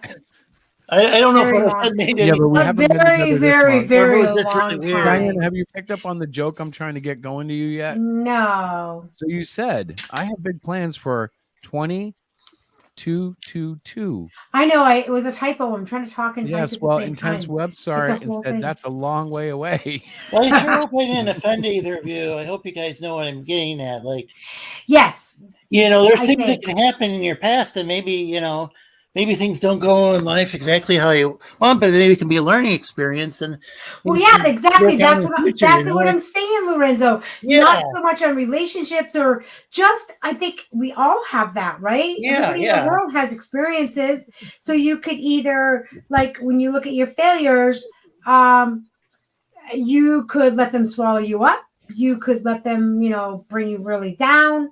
I choose to look at the failure and say, okay, what went wrong? What do I need to fix, or what can I fix, or what do I need to do differently? Like I troubleshoot those things. Yeah, Does and that make sense? maybe something happened a certain way, and maybe it was just the best outcome, for it is what it is, it's. I think people tend to overanalyze the past and say, "Oh, I messed up, I'm a failure," Well, that's what I'm saying, but I don't do that. I don't do that. No, you don't. You know what I mean? I will kind tell of you- look at it. But I can tell you, I use every failure as motivation, and the way I do that is by kind of sticking a poster on the wall in my mind that says, "Remember that shitty play you did in the basketball game, or remember that crappy pass you tried to throw?" And I never let myself forget it until I overcome it. So, like, in my mind right now, Cyclopean 3, it funded, but only by the grace of someone giving us money to fund it, not because it sold enough books. So Cyclopean 4, I'm going to make a mad rush. It's going to be the best freaking book I've ever freaking made. Well, That's the thing. That's the thing. We're constantly trying to improve. And I will say to those of you that back the Great Cyclopean 3, we want your feedback. Like if you read it and you're like, well, this sucks. So that page is stupid. Like I want to know so that I can help Chris and help our company be successful. Like if we don't get the feedback and we're sitting here, well, I guess everything is good. Yeah. And I know that one of the things that I put it in the chat, and I don't think you guys saw that, is like my online presence as the company front person, because Chris really is he's the guy that does everything. He really does. He's working nonstop. He writes colors, everything. He does everything. I look at the manuscript and I'm like, yeah, you can't say that. No, that wrong. No, wrong tense. Oh, you forgot a period, dude. What's going on? I do that kind of stuff. But it's important stuff. But I feel like for Hero Shack Press and for the Great Cyclopean and for everything that we're doing and for all of our passion for this project, like I feel like I have to up my game, and I'm really new at this, like talking to people online and interacting. Like I know what I'm talking about. Comics, never mind Comicsgate. That's a whole thing. I figured that I had no clue about that, but I'm still going to claim it because I think it's cool. I don't know. I just Intense. Diana wrapped everything in that. They only allow me to wrap certain gifts because I did all the wrapping. I'm glad that you guys liked it. Intense. I'm glad that your grandchild liked it. Brody got to read it. I didn't even get to see it. Oh my God, that's so cool. I did. I obviously a backer, and because it was Christmas time, I wrapped it all up in like Christmas paper and added a few different things and stuff. So I really tried to I I want our customers to be happy. I want repeat customers. I want people to fall in love with the great Cyclopean and the story that he has to tell. Well, like You know, next that's what year- I want. you Next know? year, I thought I was going to try to do a 20 or a 30 to 60 day cycle of comics, but for sure, it's going to be a quarterly now, and it'll be probably 80 page a quarter. And so there'll be larger books. They'll be a little more Yeah. expensive, but there will only be 4 of them next year, as opposed to, well, we only did 4 this year too, but the way we did it was haphazard. Like I was just kind of churning out books of different sizes, different stories, and Well, I think now that we have a better plan, I think you realize that slowing down is not necessarily a bad thing. I think Yeah. it gives you time, ample time to look at your artwork, to look at your storytelling. and it's not only that, it's not publishing immediately. Like, And it's given our readers time to digest the first thing that they Right. buy. Yeah, better plan's a good way of looking at it, you know. How many times does somebody fall off the bike, before they learn how to ride it? And Exactly. you don't focus on, oh, look at all those times I fell off the bike. I'm a failure, No, I know how to ride the bike because I fell off multiple times. Well, we know 2 projects that he's got for thing. Hopefully, we'll get another project going real early, and I'd actually really like to get that project before Well, now, I actually, launch. we do need to talk about that because I was actually half-heartedly joking but serious, talking to a certain artist I know, who I might commission to do some crossover work with you and I, and we'll talk about it privately soon, especially if I can get this artist's permission. But like, I'm feeling it out because I know someone who I believe is technically more talented than me that needs the push to get into the comic book world. They need to see that they are as good as Which I know artists they are. Which artists are we talking about? I can't say, or else I will be jeopardizing the very negotiations I'm talking about, because this artist is what you would consider a fine artist. Not me. Not of the comic book world. Can I ask if it's somebody I know? No, you don't know You this probably person. shouldn't I won't even reveal the gender no, of the no. person because I don't want Fine, to be upset that the way, person if Chris. the person is watching. Yeah, I'm being very you careful, can't go. Like when there's contractual obligations or whatever, you don't want Well, to before spill the we get beans. too far into January, I hope to have a decisive or concisive answer, and then I can tell you a little bit more. But I am definitely looking at that. Like, Do I know this person? yes, you do, but Okay. they don't. So don't. I'm not be gonna. careful. No gender either. I don't want to Yeah. get that person off. Yeah, it's just well, as I've said, I'm super psyched, and I think a lot of my followers would be super psyched at a crossover between Cyclopean and the Canadian Shield. And as Chris knows, I've written the first 6 pages. And I'm slowly getting ramped up for it. The thing is, and I'll be honest with you guys, I'm not one to sit and cry my milk, but I was a little down. And I did take some time. I did some gaming on the old time emulator. I took time off away from Twitter. Even though you guys have seen me on there, I shut off the notifications. So like when you don't see me on there for hours, it's because I don't have the phone reminding me that someone just said something nasty about something that I don't really have any say about. But Yeah. when I go in, I usually spend 10 to 15 minutes being a wise ass, Flip, flip, flip. I'll Yeah, write he this, is. I'll write that. He is very active on the Twitter Yeah, site. And I have unplugged Oh, for the week because I'm if still I on if I may holiday. say something here, Oh yeah, Mike. my recommendation is just get off Twitter. Okay. Well, of course, that's what every I sane think person the says. majority of the people who are on Twitter, the majority, not everybody, but the majority of them, particularly the real nasty ones, are nothing more than a bunch of what I call twidiots. Yeah. Well, Okay. Yeah. I'm in Dealing with agreement with you twidiots all. is like not fun.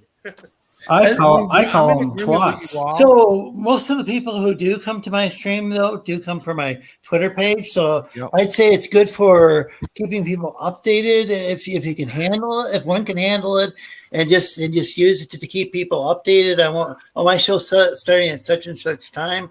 That's good. or if there's a DM group where you plan out the show, but you don't want to. It's bad to get bogged down in arguments one on thing there. I want to say. Well, I in got defense out of it 2 years ago, so I got to say something in defense of it.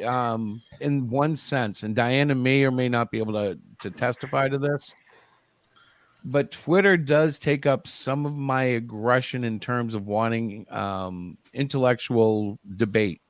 Even though the debate is such crap on Twitter, sometimes it's a joy just to argue with somebody who's clearly trolling just to get the juices going, because Diana knows if I can't find a debate, I end up debating her. And I got to get going for a little while, but I'll try to come back. I got a show tomorrow, 8 p.m. Eastern. Yeah, we'll be catching you, bro.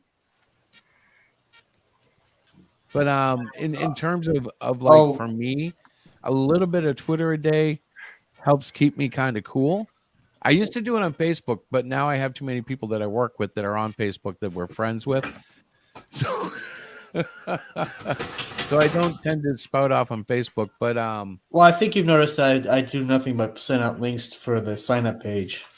No, I've and I updates on Melvin 3. It's been kind of all day recently. Although you have been avoiding drama as of late, you're right. And so have I. I mean, I'm getting most of good it's at that not really now. worth it. Like there was some heat between JDA and Vicky a little bit earlier this week, and I was like, you know what, they're both big people. Again? I don't need to get involved. Yeah, well, it's just again. we gotta just take it with a grain of salt. So boring. Well, you know, they don't like her and they just keep going at her, and it's like, okay, whatever, guys. It's whenever you're done, you're done. If you're not, you're not. Because she's a big kid, she can handle that. But like it used to be 6 months ago, I probably would have got involved in that, and now I'm just like, whatever. I'm gonna go draw. I'd rather be hearing about, you know, Shadow of the Kraken or Cyclopean or Black Flag or Melvin Godlike 3. or Melvin 3. You know, there's this. Wait, we should also say, is it Blue Line, Mike Barron? Mm-hmm. A thin blue line. Yeah, I've had that drilled in my head. In fact, I haven't backed it quite yet. But because he's done such a good job and you were naming comics, I thought we should mention that one too. Absolutely. I Absolutely. No, that's my, like, I try to find my place in Comicsgate, and I found that my place in Comicsgate is being one of those force multipliers. I was inspired by 6 a.m. Comics he does like those really cool caricatures of CG titles that catch his eye. And I was like, well, you know what? I want to do kind of like the same thing, but I want to make it my own. I don't want to like rip them off or anything like that. So I did my collage, Everybody's to Scale. And I just finally decided on an inking style for that. But yeah, everybody says, so yeah, Canadian Shield is that big. He's a big guy. Like, I want to see him and Abbott from Company Men like do a slugfest. Just for S&G. So Tank, obviously you're an artist, right? Yes, sir. Do you have your own books? Like I know a little bit about you, but not enough. And since you're here and you have a mic, tell us a little bit, man. Well, yeah, actually, I have my flagship IP is Scalpel Zero, a prototype Cyberdroid from the not so distant future, an alternate timeline of cyberpunk pre-dystopia. It's a lot of fun. It's a good science fiction romp. I've been palling around with Sexy Rick here for a hot minute. Oh, let's see here. Nope, that's not it. Oh, yes, smile. I call him Sexy Rick, and it's not a joke. I'm like, Rick, you know, with that beautiful, luscious head of hair, man, all you need is some product. I get that Fabio bounce going on. Very nice. So let me ask, are you in all, like, so you do books? I do. I've done some stuff here and there in CG, mostly like I did a couple of covers. Right. And mostly I just host my show as I work on my own IP. I've got something very special in the works, and I can tease. He's planning a book eventually. We'll have. We don't know over when. here, and I want to promote stuff, and I'm like, "Where's your book, brother?" Well, it's really funny. In CG Scalpel Zero, the Apex Predator is the latest book that never ran. I've been hearing that meme, and I'm like, all right, guys, I get it. I had to get everything in order. I've got it. I've actually been learning how to do 8-bit NES ASM 6502 assembly language. Yes. And so what you're looking at for my avatar is actually an animation preview for the resting animation for the Scalpel Zero game. I call it a Scalpelvania. It's like Castlevania, but with more firepower. Hey, Diane, are you paying attention? Yeah.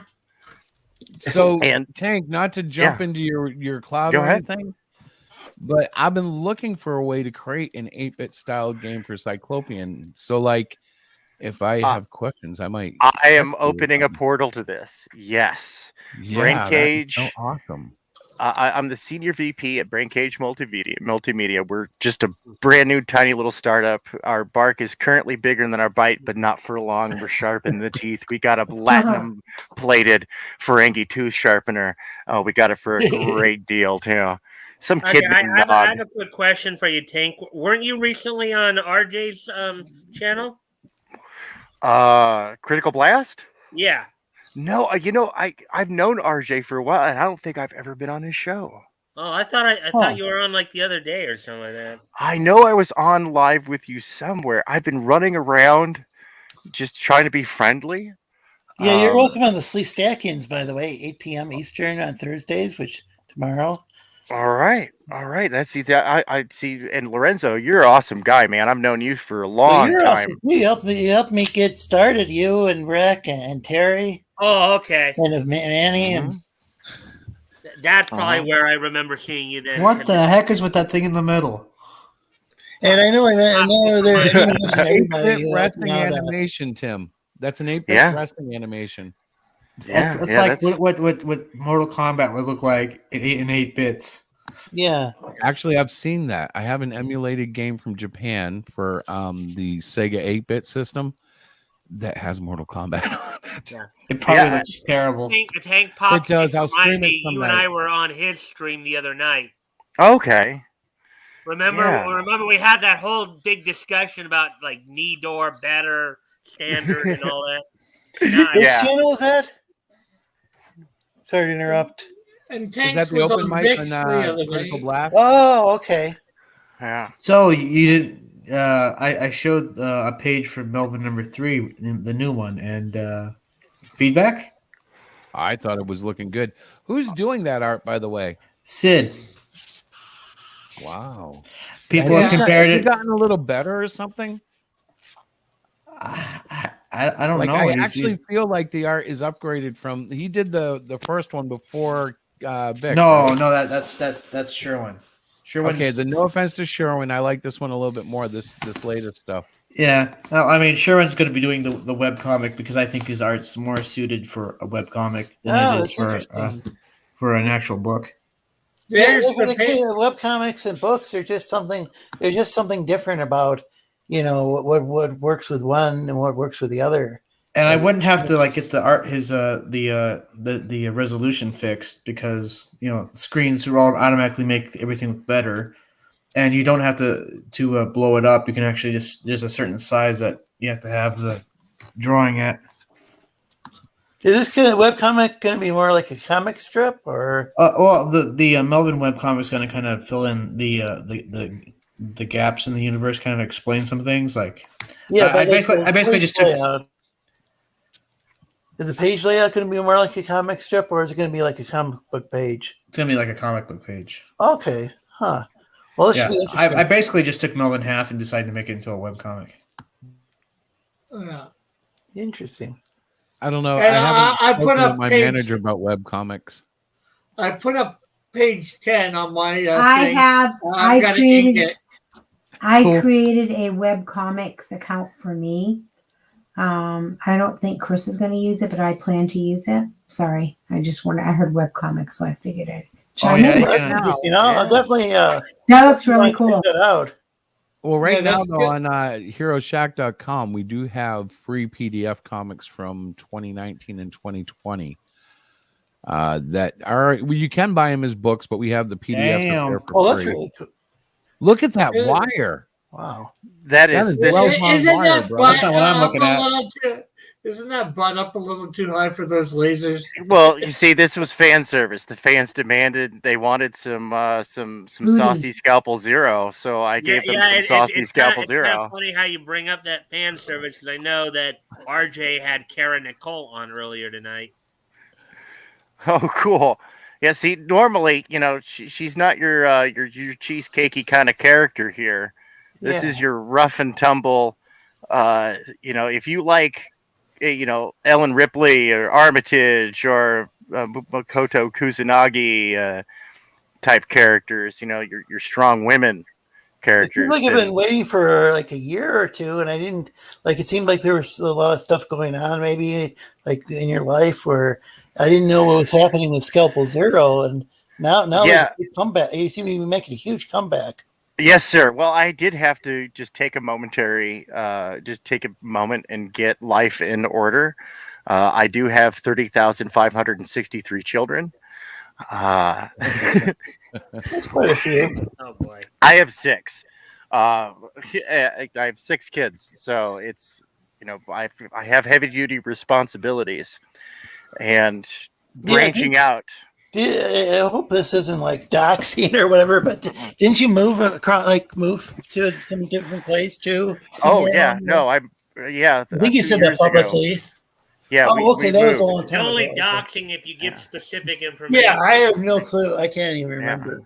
Yeah, end of 2019, we had the most horrific time that the family had ever gone through. Everything just went bad. Oh wow! It literally went south. We moved from Oregon to Southern California, and that was just because we just the plan B, C, D, plan F went bad. Plan Z. All right, cool. Now we're on double letters. Hey, We lost a pet. It was bad. Oh boy! California? Say again. You're in Southern California? I am in the high desert. That might explain the late night streams. Yeah, I'm also here in SoCal. Oh, nice. Well, we got to get together. I know I've been wanting to. We're a little. You said you're in the high desert area, right? Yeah, I am. I'm kind of in the area that's kind of on the border between LA and Orange County. Oh goodness, that's the opposite side of the county. Mm-hmm. Yeah, I've been teasing at Hex Allen that I'm gonna go kidnap him one day. We're gonna go out for lunch. I actually met up with Stu. I don't know if you know. Some of you guys know Stu, aka Soy Rage. That's his character. Oh, I've heard of him. I don't know who you mean. Yeah, I got the chance to. He stopped by and visited with me because we both live in Michigan. We've both mentioned it on air plenty of times. So, but that was a lot of fun. Yeah, you were quite fortunate because I think we're jealous in this household. He's a cool dude. Would like to. Yeah, he's a really super nice guy. Yeah. He gives us great advice all the time. I mean, not to blow smoke at him, but he's got some really good ideas when it comes to crowdfunding and promotions and things of that nature. And I think if you follow, I don't know, if you follow what would you call it, a career? He's definitely had successful campaigns. Oh yeah. He's really, really good at marketing them, as he said. He started with wristbands and did a Comicsgate box, and now he's helping. Yeah. And I want to be fair, and I think there were other people involved from but with like coming up with some of that stuff, but he did but I just remember him marketing the hell out of them too. So I love his entrepreneurial spirit. I really do. It's quite admirable. If I ever got the money, and if this Koof stuff ever ends, I would like to take a few months and tour the U.S. and meet a bunch of the people that I know from here. Oh, for real, for real. Oh yeah, that'd be fun. You're up there in Ottawa.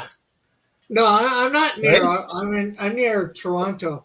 Oh, you're But, okay. Well, not Ottawa, but you're in Ontario. I mean, sorry. I'm Yeah. sorry to get those two confused. Those two old words.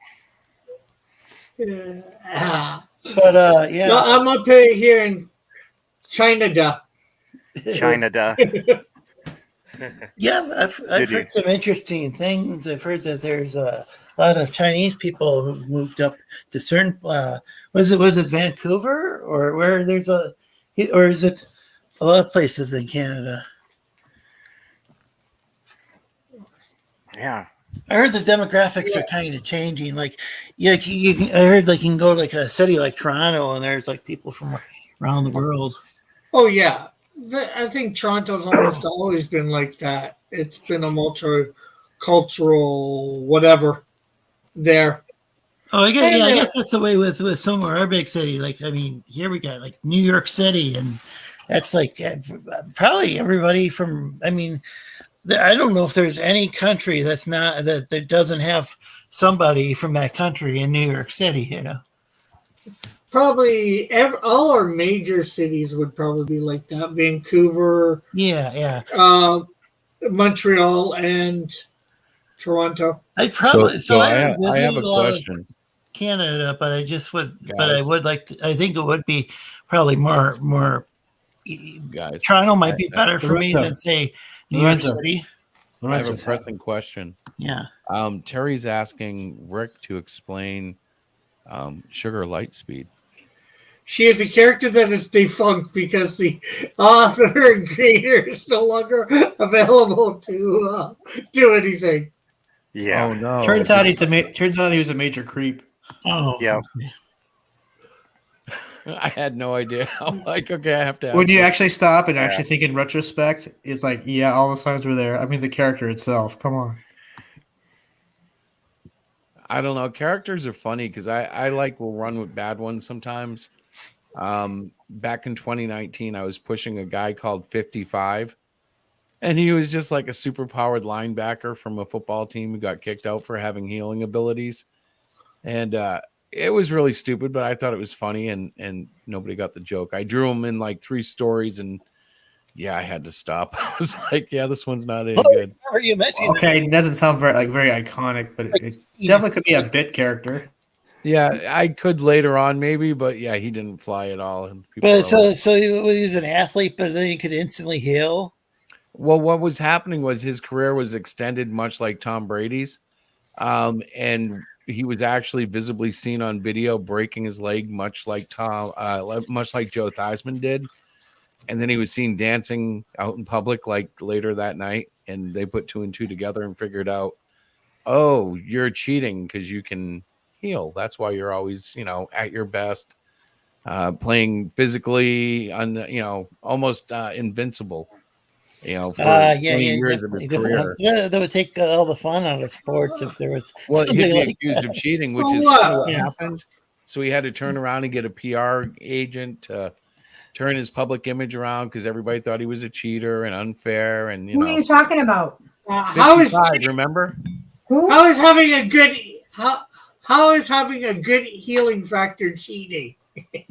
Because he didn't let anybody know. He was quiet. Yeah, well, it still doesn't affect the way that you play the game. Oh, it just means that you can't get a broken leg. But does this mean that he also didn't feel pain like when he was like exerting himself? Well, he could feel pain, but imagine the pain of a game disappearing as it's going on. So in other words, he wasn't getting fatigued like a normal player. He wouldn't get bumps and bruises and not be able to perform the next week quite up to standard. He was always prime time all the time because he was able to heal it away. He's like Steel Curtain, never heard of her.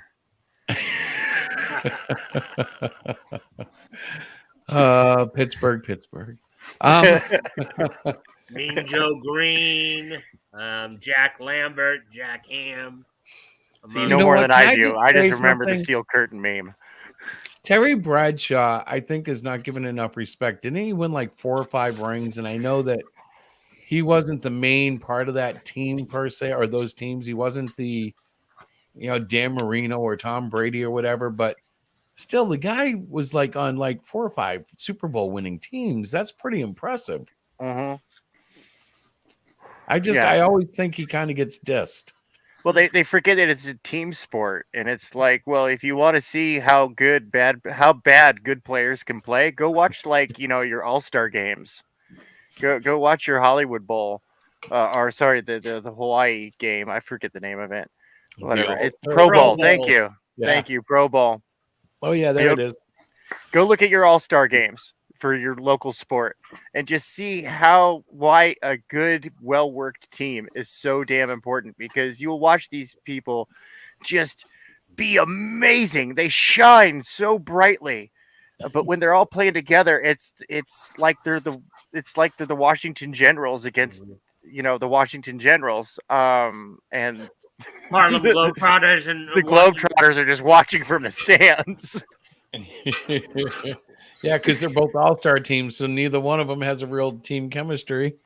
Yeah, there's egos and all that stuff. When you get on a team, that ego kind of melts away a little bit, and they're a lot more humble around usually more humble around it. Some of them, you'll watch them, like they'll have all-star season, and they'll brag about how great they are and how important they are, and then next season you'll watch that player bomb because their team doesn't have their back anymore. Right. Well, I know there are team issues, like the NBA is full of them. We live under the Boston Celtics, and they are a talented group of crap. Totally. Yeah. Yeah. Dude, you know how many all the time decades I how- was saying about my Warriors and my San Francisco Giants? Yeah. I was like, look at these all-star players. I got that no can't room play to together. talk. Seattle's just not going to be able to do anything. Oh, this Seattle's year. bad this year in all ways, aren't they? Don't you guys have the Kraken now in the NHL? Yeah.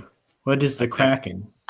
The NHL hockey team they just opened. Oh yeah, the hockey team they want. Yeah. I haven't heard anything about that.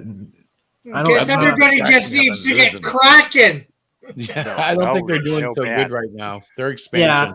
Well, hey, I'm just saying Seattle hasn't always been. They've been bad. They were bad in the '80s and most of the '90s. But in recent years, they've actually gotten pretty good, except for this year. Well, sports is cool, but not for like a lot of talk, because I listen to sports talk when I'm drawing, like in the daytime sometimes. And it's a lot like comic drama on sports radio. They just get all upset about nothing. You know, they're upset about Mac Jones right now. I'm like, he's a rookie. He's doing great. I don't care that they're struggling right now. What do you want? He's a rookie. I remember Seattle during the ground chuck days, and the only good player they had was Steve Largent, and Dave Craig was always fumbling. Oh football. God, yeah. Hey, they had a running back at one point that was on a football cover. The year they went to the Super Bowl, I don't know if they won it. It's not going to come to me, but I could look it up. Alexander? Yes. He was so cool at the time. He kind of just disappeared after a while. He did, didn't he? He was kind of like Don't they all? man. He was kind of like the man, and all of a sudden he just kind of disappeared. And Hey, by the way, I heard that John Madden passed away. He did, Yeah, he did badly. like yesterday. oh, was that oh really? Oh, Yeah, that was a real in thing, fact, I guess. In fact, and a lot of people like the Quartering and the Yellow Flash were talking about it because apparently, almost within a few hours after he passed away, the leftists went after him. The Twidiots decided to go after him. There was this one why? Just claiming because that they can. claiming that the fact that he had developed Madden NFL, and supposedly, according to at least one Twidiot, Madden NFL is a quote unquote digital plantation. They were trying to say, Yeah. oh, he's racist. I'm sorry. I've heard retarded things before, but that's the most retarded thing that has ever come out of anybody's No. mouth. That's not quite as retarded as chess being racist, but that is up in that category. Oh, I got one. I got one better for you. Oh, They claim that time was racist. Oh no! Math is racist. Yeah, Two it's plus something- it's something two equals different. 5, you bigot. How could time be racist? I don't What? even want to You know. spent 5 minutes explaining that? That's racist. I think it's based on maybe a misunderstanding of. I think there were some linguists who had proposed that maybe language influenced how people thought of time. It's a really like a chicken the egg type debate about. Well, whoever said that should be slapped really hard. I mean, some other stupid thing that they've come out on language, like they claim that the Hispanic language is sexist. I'll bet you. Yeah, there's this attempt to add an X to the word instead of just saying Latino or Latina, you say Latinx. Even though English has long, at least since I was a kid, they've had this word Latin that could be used for Latinos or Latinas or whatever. It's putting an X at the end that's impossible to even pronounce in Spanish. Well, the whole reason they came up with the term Latinx was because you had some twidiots who wanted to represent the LGBTQ plus community. That whole idea they wanted to have like a question mark but gender. They could have just said the word Latin, which is gender neutral. What about they're trying to undermine how the words or whatever. They're trying to undermine how the whole language is spoken. Because they have words that are feminine and masculine. One ends in an O, one's in an A, and by they're trying to take the O that out of there, replace it with an X. Instead of saying, Latina or, right. They want to pervert the language, which I'm sorry, it was always based on gender/sex, whatever term they want to use. And it's the beautiful part of the Latino language, Latina language, not Latina. Permiso. And actually, it's not Latino language. It's Spanish. I have a question for you guys. How many of you have a Latino background or culture? I've known none. I'm straight up Norwegian. I've known several Spanish people. But are you anybody on the panel right now? Are you asking us if we're of Latin heritage? Yes. Nope. Thank you, Mike. Not as far as I know. I know I'm not. But I've studied the language and all that. Fusion heritage. Miss Rena said part Latina. So I only put that out there because I think it's very cool that we can all have our opinions and our thoughts about what if or what is. But it would be really cool if we had, I didn't know if anybody here was Latin to add to the conversation. That is Senorita. That'd be good. Senorita, my third uncle on the left side of my mother's left leg. Miss Rena 1000 in the chat says she's part like he or she says, well, with Miss, I'm thinking she and the thing says she's part Latina. Well, get capture latest comment there. I think I just wanted to put that out there, guys, not to stop the conversation, but I think it would be really cool if we had somebody from well, we have one I can't say somebody to offer. But I was going to say there's been a study though, and of course there's different. The one study, poll isn't necessarily scientific. It's good to have more than one study or poll, but the poll, according to this one poll, it was 5% of Hispanics identify or use the term Latinx. Well, yeah. There have been a number of polls, and it's been as low as 2% where they actually identify as "quote unquote" Latinx. Well, let's take a look at it culturally, right? De lengua para español es masculino y femenina. Right? They make a distinction between masculine and feminine terminology. It is in the language. Now, this language is governed, this language of Spanish, even like Mexican Spanish and all these other countries and stuff, they draw from Castilian, which is regulated by academics. as to what is an official word and what is not an official word. Whereas we here with English, we kind of like go, "Hey, dictionary guy, what that word mean?" So, yeah, and once again, it's that stuff that those lefty weirdos are complaining about imposing your cultural standards onto another culture. And it's like, yo, ring, ring, hello, kettle, it's the pot. You're black. Right, click right. and hang up. And the weird thing is, these are the people that complain about appropriating culture. Right. That do this. If I may interject something here a little bit, just some clarification here. Okay. First off, Latin is like kind of the bigger language.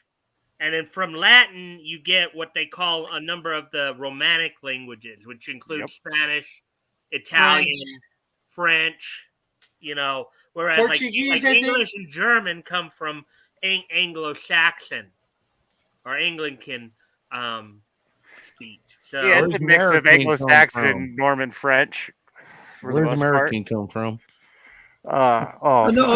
Literally from all over the world. Did you mention Norman French? Because that blended into with Anglo-Saxon and became Middle English, I believe. Mm-hmm. And then of course there's Scots, which I think there was like a Middle Scots, Scots English, which some linguists say it's a different language. Some say it's just like really strong dialect. But it could be like both can be like almost like mutually unintelligible. Some of our dialects of English or whatever are point too in the private chat. About 95% of Hispanics don't even acknowledge the term. Well, I know the two guys I work with won't. The two guys I work laugh at that stuff. I have a quick question, guys. Yes, I was busy. I was like, Chris is going to get so mad at me. I was busy doing something else, and I was listening, but I wasn't listening. Yes. So how do we get here? Well, we typed in the YouTube address, which brings them to the chat here. No. How do we get to talking about Latinx? Latinx? I don't know. You brought it up. You said something. I did not. How did I bring it up? I thought you brought up the fact of, does anybody here speak Latin or have Latin ancestry? No, I did not. Before she asked. Yeah, you asked that question. Does anybody here have thing? But we were already talking about let's scroll back and see how we got here. What led up to us talking about, like, say, Spanish and because even before she asked that question because we were already discussing it for some reason. We were discussing linguistics for some reason. I was asking a question of who on the panel might be Hispanic or Latin. Like that was because you guys were having this great conversation. I'm like, wait, how did we get there? Who is Hispanic? And then I think Miss Rena said that she has, she's part Hispanic, I believe she said. Yeah, so that's where. Looking for a reference point, guys. I'm sorry, looking for a reference point. I'm sorry to interrupt, but before you ask that question, I don't know. I want people to know that the StreamYard link is in the chat in case they want to join in the conversation. Mm-hmm. Sorry to interrupt. I'm still scrolling back. I think I might have actually brought up the topic to begin with because we're. Mike, what are we gonna do with you? Good. I think we were talking more about on the language aspect of it because we were initially talking about John Madden and what the Twidiots were doing here. Yes, and he got it's all coming back to me now. All I know is I'm like over to the whole language issue. Yeah. All right. I want to be kind of fair to. We talk a lot about SJW and whatnot, but I'd say since I was involved in comics, I've been hassled more by people who claim to be on the other side of the. I don't want to get too political, on the other side of the spectrum, It wasn't like the SJWs were putting like dildos on my, photos of my friends and stuff. That was within our own comic scene. That's a rite of passage. I'm sorry. I'm just I'm gonna just- laugh I'm just and saying, say that's a rite of passage. Yeah, that was some of the milder stuff that happened out there. There were people Can I talk to doxing you each for a other and whatnot. It's I think it's kind of better though. I think overall, I think there were a lot of people that blocked each other, have unblocked each other. Like I had a bunch of people blocked, and then I realized, wait, I still have a lot in common with these people. Hey guys, I didn't know John Madden died. I have something to say. That's what we were I have a talking thought. about a few minutes ago. I have a thought. What? Careful. Tim's got one. That's scary. Tim's got a thought. Yeah, I think too much. I will bet anything that the people who want to change the Latin language, the Hispanic language, are white people. No, Left-leaning they white are. people. You know something, Tim? You know what's kind of funny about that, Tim? The whole a lot of people are saying that how the whole term Latinx started up was actually from some of them were like white liberal college students, trying to and I mentioned this earlier too. That term came up in part because they were looking for a way to get Latin people who don't necessarily identify as quote unquote cisgender representation. They'd definitely be looking for a third category to break apart from it. Well, here's a question. Why do we have to change the way we behave just for a few people? Well, we don't. That's not my problem. Yeah, and it doesn't seem very successful either. I mean, it's not if it's 2 to 5%, of Hispanics or Latinos and Latinas, using the term, then it's not very successful. It's something that it's one of those wedge issues that gets people arguing. Meanwhile, it's more when you like look at things, though. It's a more lot of like people have a hard 5%. time just even feeding their family right now, and that's something maybe we should be talking about more, in my opinion. Is like I guess I mean, starting even back when used to be only one parent had to work and the other could stay home, and then now both people work. They might, and sometimes one of them will have to have 3 jobs, and so, but instead of talking about that, a lot of people just argue back and forth on the internet about stuff that's really, I don't know. I mean, these are important. The cultural issues are important, but I think it's used as a distraction by, Hey, Chris, do you like what Tank is doing there? Let me zoom in because I can't. Oh, yeah. I can't see it, but I think I can see it. What's up, Tank? Hey. Beautiful. Oh, that is cool. Hey, I'm actually really excited excited you'd see some references to Melvin. Yeah. Yeah. The thing about Cyclopean is the 4th issue. Oh my god, I can't wait till you guys see it. But like I'm going through it in passes, which I've always done, but now I'm just making more passes, and I'm trying to make it more detailed and more accurate, and just Heck yeah. more flow. Like one of the things though is the flow. Like there are some scenes, like particularly in action, where you want to keep some of the roughness to your art because it adds motion and just that sense of energy. So I'm trying to learn that balance right now. Like Kirby could make a piece of crap drawing feel like it was moving. And For the way real. he did it with lines just blows my mind every time. Because I used to look at his art and I hated it. It was so blocky and ugly. And now that I'm like older and I look at it, I'm like, I so appreciate what he used to be able to do. Yeah, it's such a unique style, and yeah. At first, I think the first time I saw his stuff, it's like, wow, this. When I was a kid, this is some really strange stuff, but it's that kind of grows on you. Yeah, but when I was a kid, I was into like John Byrne, George Perez, then a little later the Todd McFarlanes. when Kirby drew something, it was like, oh, this old guy. Yeah, he's a legend. Rob Liefeld. Yeah, he was one of the biggies too. But then I'd say, especially in the last 5 years, I've grown to really appreciate Jack Kirby to the point where I even love his style. You know, it's not a style that I want to emulate. Yeah. But it's a style I appreciate. Yeah, didn't he do some science fiction stuff? Like he would draw this really elaborate stuff, and then I can't remember who the ink was. Was he the one that there was an inker who would erase all? Like, yeah, he had a lot of work done by that guy. Yeah, I know who you're talking about, because he would just like, oh, you have a crowd of 8 people? No, you only have 3 people in a big silhouette.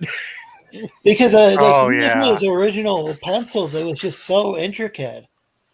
Well, and Kirby did like fantastic sci-fi backgrounds. He did really interesting costumes that were actually themed by like actual human fashions from ancient times, and he just was really good at what he was doing, especially at a time when there really weren't, I don't know, any artist hitting that sort of stride. Like there were good artists. DC had, like, for instance, in Kirby's Marvel time, DC had some great artists, but they were all kind of stiff compared to Kirby. Kirby just had the motion. Yeah, for real. As much as I am like forever a Gil Kane stan, DC. Speaking of a DC artist, at the same time, Kirby had the action. Like, yep. Did you say Gil Kane, by the way? Yes, sir. I grew up knowing him. Freaking love Gil Kane's freaking nose and I think you know exactly what I mean when I say that, right? He used to draw those like up the nose shots. Yeah. That have influenced me all my life. Every book I've ever drawn, you'll see at least one Gil Kane inspired attempt at doing a good up the nose shot. And you knew this guy, Tank? Can you? Yeah, I grew up knowing him. Wow. I didn't even know he was like super super godlike until I had actually gone to my first comic convention as a teenager. I never knew what I had as a little kid until it's like, oh, I'll go to a comic convention. All of a sudden, man, Uncle Julie, I know that you were like an editor for Superman or something, but I didn't realize, and that of course is Julia Schwartz. I didn't realize you were so important.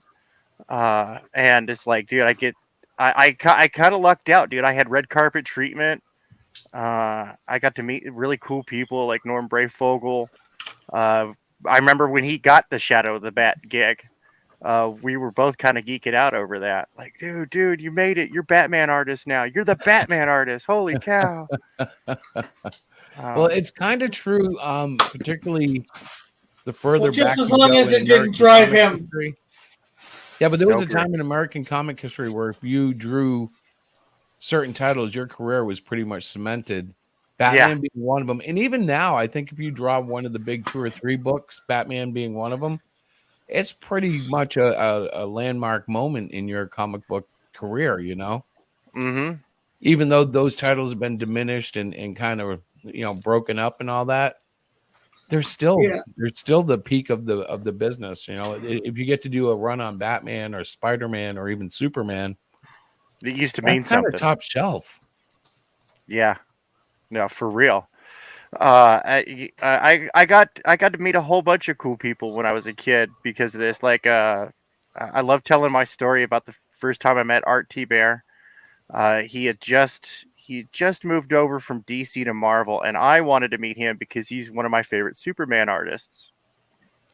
And of course, in our house with Julia Schwartz. Being an extended family member was like, we're a Superman house, and the argument between Batman and Superman, we're Superman all the way. Oh, Marvel, DC? Oh, dude, DC. Okay, I have a personal confession to make, and you might be just the man to hear it.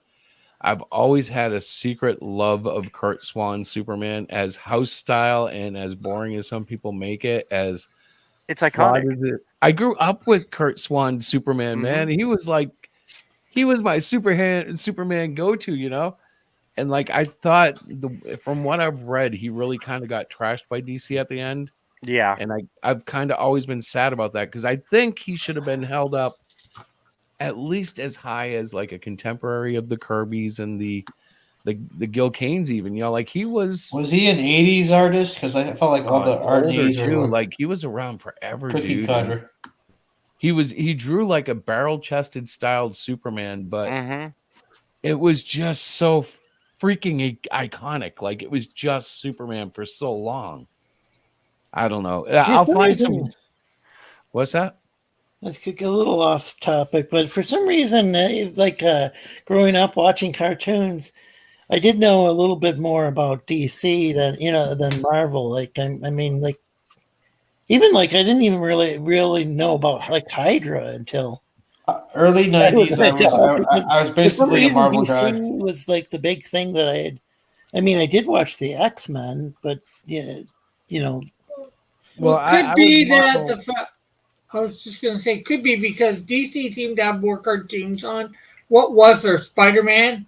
You know, but DC had, Super Friends, and then they had Superman stuff and Batman stuff.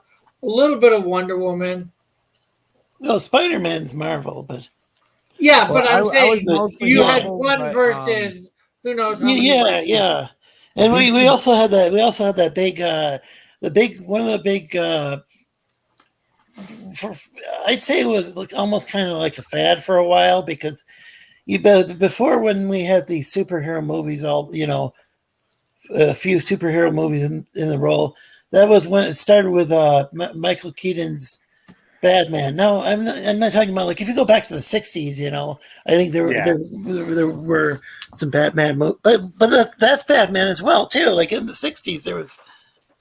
So that was from 1966 to '69. There was the Batman series that starred Adam West and Burt Ward, and as part of that series, they did have an actual Batman the movie. That's what I thought. Yeah, and that's I grew up with that too. That basically starred Adam West, Burt Ward, and then of course for their Cesar Romero as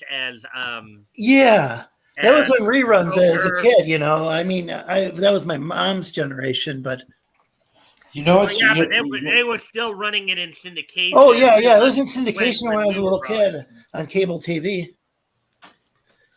Hey guys, I want to do a little promotional work here for somebody. If you guys do want to see Miss Rena, if I remember hearing correctly, I believe RJ mentioned that she'd be on his show tomorrow night.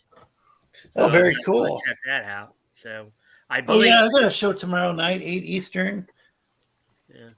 So I mean, people can, I'm not saying you shouldn't watch RJ. You should watch, it's up to you. You heard it here, folks. New Twitter beef. Ladies and gentlemen, I love RJ's show. There's such a thing as rebroadcast. So if you have to pick one over the other, remember, after you get done watching Mike at 9 next week, I forgot you're not doing a show tomorrow night. I was going to try to weave you in there. I'm starting back up next week. As I told you guys, I decided to take these last 2 weeks off to just rest up. It's the green versus the orange. I took last week off. You can even, if you have like a laptop with enough RAM, you might even be able to open up 2 tabs at once and try to watch them both. It's not the most optimal way of watching. So Tank, what day would you have be on your show? Well, I do currently. My only guaranteed broadcast time is Friday evenings at 10 p.m. Eastern. We do the Friday Fun Show to set people up for their weekend, show off 3 to 5 different indie products that are a good alternative to mainstream. All right.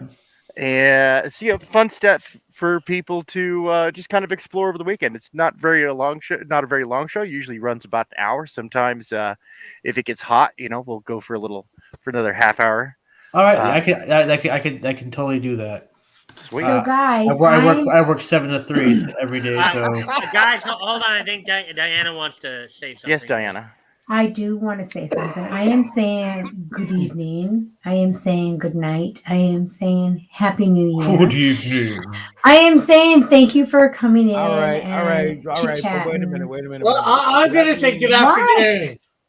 That means it's 10:13. We've been on the air for about 2 hours. Right? I'm tired. I want to go to bed. No, about an hour and a half. But we'll have to. Why don't we close the show? because I have to work tomorrow. You have to work tomorrow. I think that's what you we do were this. doing. No, she tries to slip out of chat and leave me here for like hours, and I'm like, nope, you can't do that. I can. Hey, Chris, you do host your own show on Friday nights now. Oh, So that's the most whatever. unreliable show on the internet. I'm going to give that the tagline because apparently it's pre-scheduled and it comes up at all different times. You guys saw it like I guess a 6:30 time tonight for Schism. I'm like, I think I've set up an auto schedule somewhere. I have to figure out why that keeps doing that. Because right now it's like the most unreliable show on the internet. Yeah, I get Is it really gonna be confused on? Is it because not I gonna be don't. on? I don't even get a notification till the next day, so I have no idea when it's actually on. Wait, you see, guys, if he doesn't really properly schedule it, the trolls don't know when the show's ever coming on. That's true, and it's truly a schism. Then it's like, And I have nothing to do with As that. long as we don't have to deal with one particular troll, I think we're all happy. Exactly. And you know exactly who I'm talking about. It's that individual who. Yeah, we know. I've been guys, Are we talking about Testify? I'm reeling you in. Listen to me. You. Yeah. Hey guys. Okay, everybody talk. Don't let Diana talk. Yeah, Flashbacks to work. Okay, I just. Oh, look, I muted her. We can't hear her until she unmutes. Oh no. Yeah, she's muted. She unmuted, then muted again. Now she's unmuted. I was just going to ask crazy. That's his job. He's your husband. What's that, Mike? So, anyways, everybody, I was saying, let's everybody give Diana a chance to finish what she was trying to say. And then I muted myself. I am like that good. So thank you for coming. She thinks that she unmuted herself. She just muted herself. Muting me again. Stop. Oh. Chris is muting me. You guys are so bad. This is what I deal with all the time. Okay. So yeah, you laugh. So thank you for tuning in. You guys are amazing. I love listening to your conversation is like all over the place, but it's so informative. I learned so much from all of you. I will not be back on until next week. I am again going underground. I am taking a break from all media, but I will be back next week. Will there be poetry next week? Yeah. Will there? Well, you should be on until next week, right? You're not supposed to be on. Yeah, but Chris will probably New Year's Eve night. Knowing Chris, he'll be itchy to do something because like I'm not exciting enough, so he'll go online and probably chit chat. I don't know what. No. Well, it is schism. I asked a question that got dodged. Will you have poetry for us next week? So, are you ending the stream yet, or yes, or is Rick gonna? Because I thought Rick was gonna say next what he was up to. And then so you guys, I don't know, like who's streaming tomorrow night? You already did that. Yeah, but what's Rick's next show? Rick's next show is tomorrow night, right? Normally, but I took yesterday off, so I'm gonna take tomorrow off. So I'll be on Friday at noon. Well, I'm sorry, Diana. I thought Rick. Oh, well, I guess Rick did say when he'll be on. All right. I thought Rick was going to say when they're going to be on tomorrow or something, and then you were going to end the show or something. Yeah, that's kind of what I was going to do. And but Hank, we're going to be in touch as far as Hero Shack goes. You're a great artist. And by the way, I love what you're drawing. I kind of hate to close the show on that, but that's a great way to close the show. Yeah, guys, I love. I know, Tank. That's amazing. That looks so cool. Oh, thank you, Mike. So I want to just say that the name Cyclopean is Cyclopean. We had actually Chris put a comment in a radio talk show for sports in our area, and you know how they pronounce Cyclopean? They said Cyclopean. Yeah, so he got my sports comment about the Patriots. He was asking for people to tweet. I thought that was so funny. Poor Chris. I'm like, I'm sorry. From the great Cyclopean, he says, and I'm like, oh God, no. You guys should look up what a clopper is. Well, actually, right? I shouldn't. It's a My Little Pony reference, but I won't go into the detail because it's. Yeah, we'll work that out. I have a couple of cures for this little issue, but it was funny to hear because there it was broadcast all over, New England, the Great Cyclopean. The Great Cyclopean. Yeah, that's really if you know what a clopper is, you definitely don't want to be lumped in with that. Well, so we need to change it. I could see though why they might get confused with that because the root word there is Cyclops. Yep. Exactly. That's probably where the. That's exactly what Chris said. What happened. That does make sense. Mike's right. Yeah, that's probably absolutely right. So we're going to change. Chris is going to do a little change-a-rooey. That's the cliffhanger until next week. You're going to change the name of Cyclopean? No, I'm going to change the logo a little. Oh, and, I may be adding. Well, there's an evolving byline that's coming. Remember when Captain America took on the Falcon, and it was Captain America and the Falcon? I'm sure you do. All Marvel. Oh, they got in a fight? Of course. No. What I mean is in the title, there was a run. I think it might have been a 2-year run where it was Captain America and the Falcon. Oh yeah, because the Falcon's like his right-hand man, right? Right. Yeah, Falcon's like they're his best Robin. buds. So I'm considering strongly adding a way cool byline to the Great Cyclopean. So in that respect, yes, I am going to say goodnight. Well, you have to end the broadcast. Everybody. What's no, that, honey? We're ending the broadcast. Look at him. No, we're ending I hate the when you do that. I just won't do the show anymore. Oh, what? Oh, wow. Anyways, we're gonna end the show for this. I'm tired, so I'm going to bed. Yeah. Okay. But you guys have been great. So good night, guys. We'll talk to you next week. I should be on late Friday night, and I should be around for your shows tomorrow and Friday. Well, I hope to start seeing when I start up again next week. I hope to start seeing you guys on there more often. I'd like to see Chris on Friday at noon Eastern Standard Time. I don't think he's going to be at work.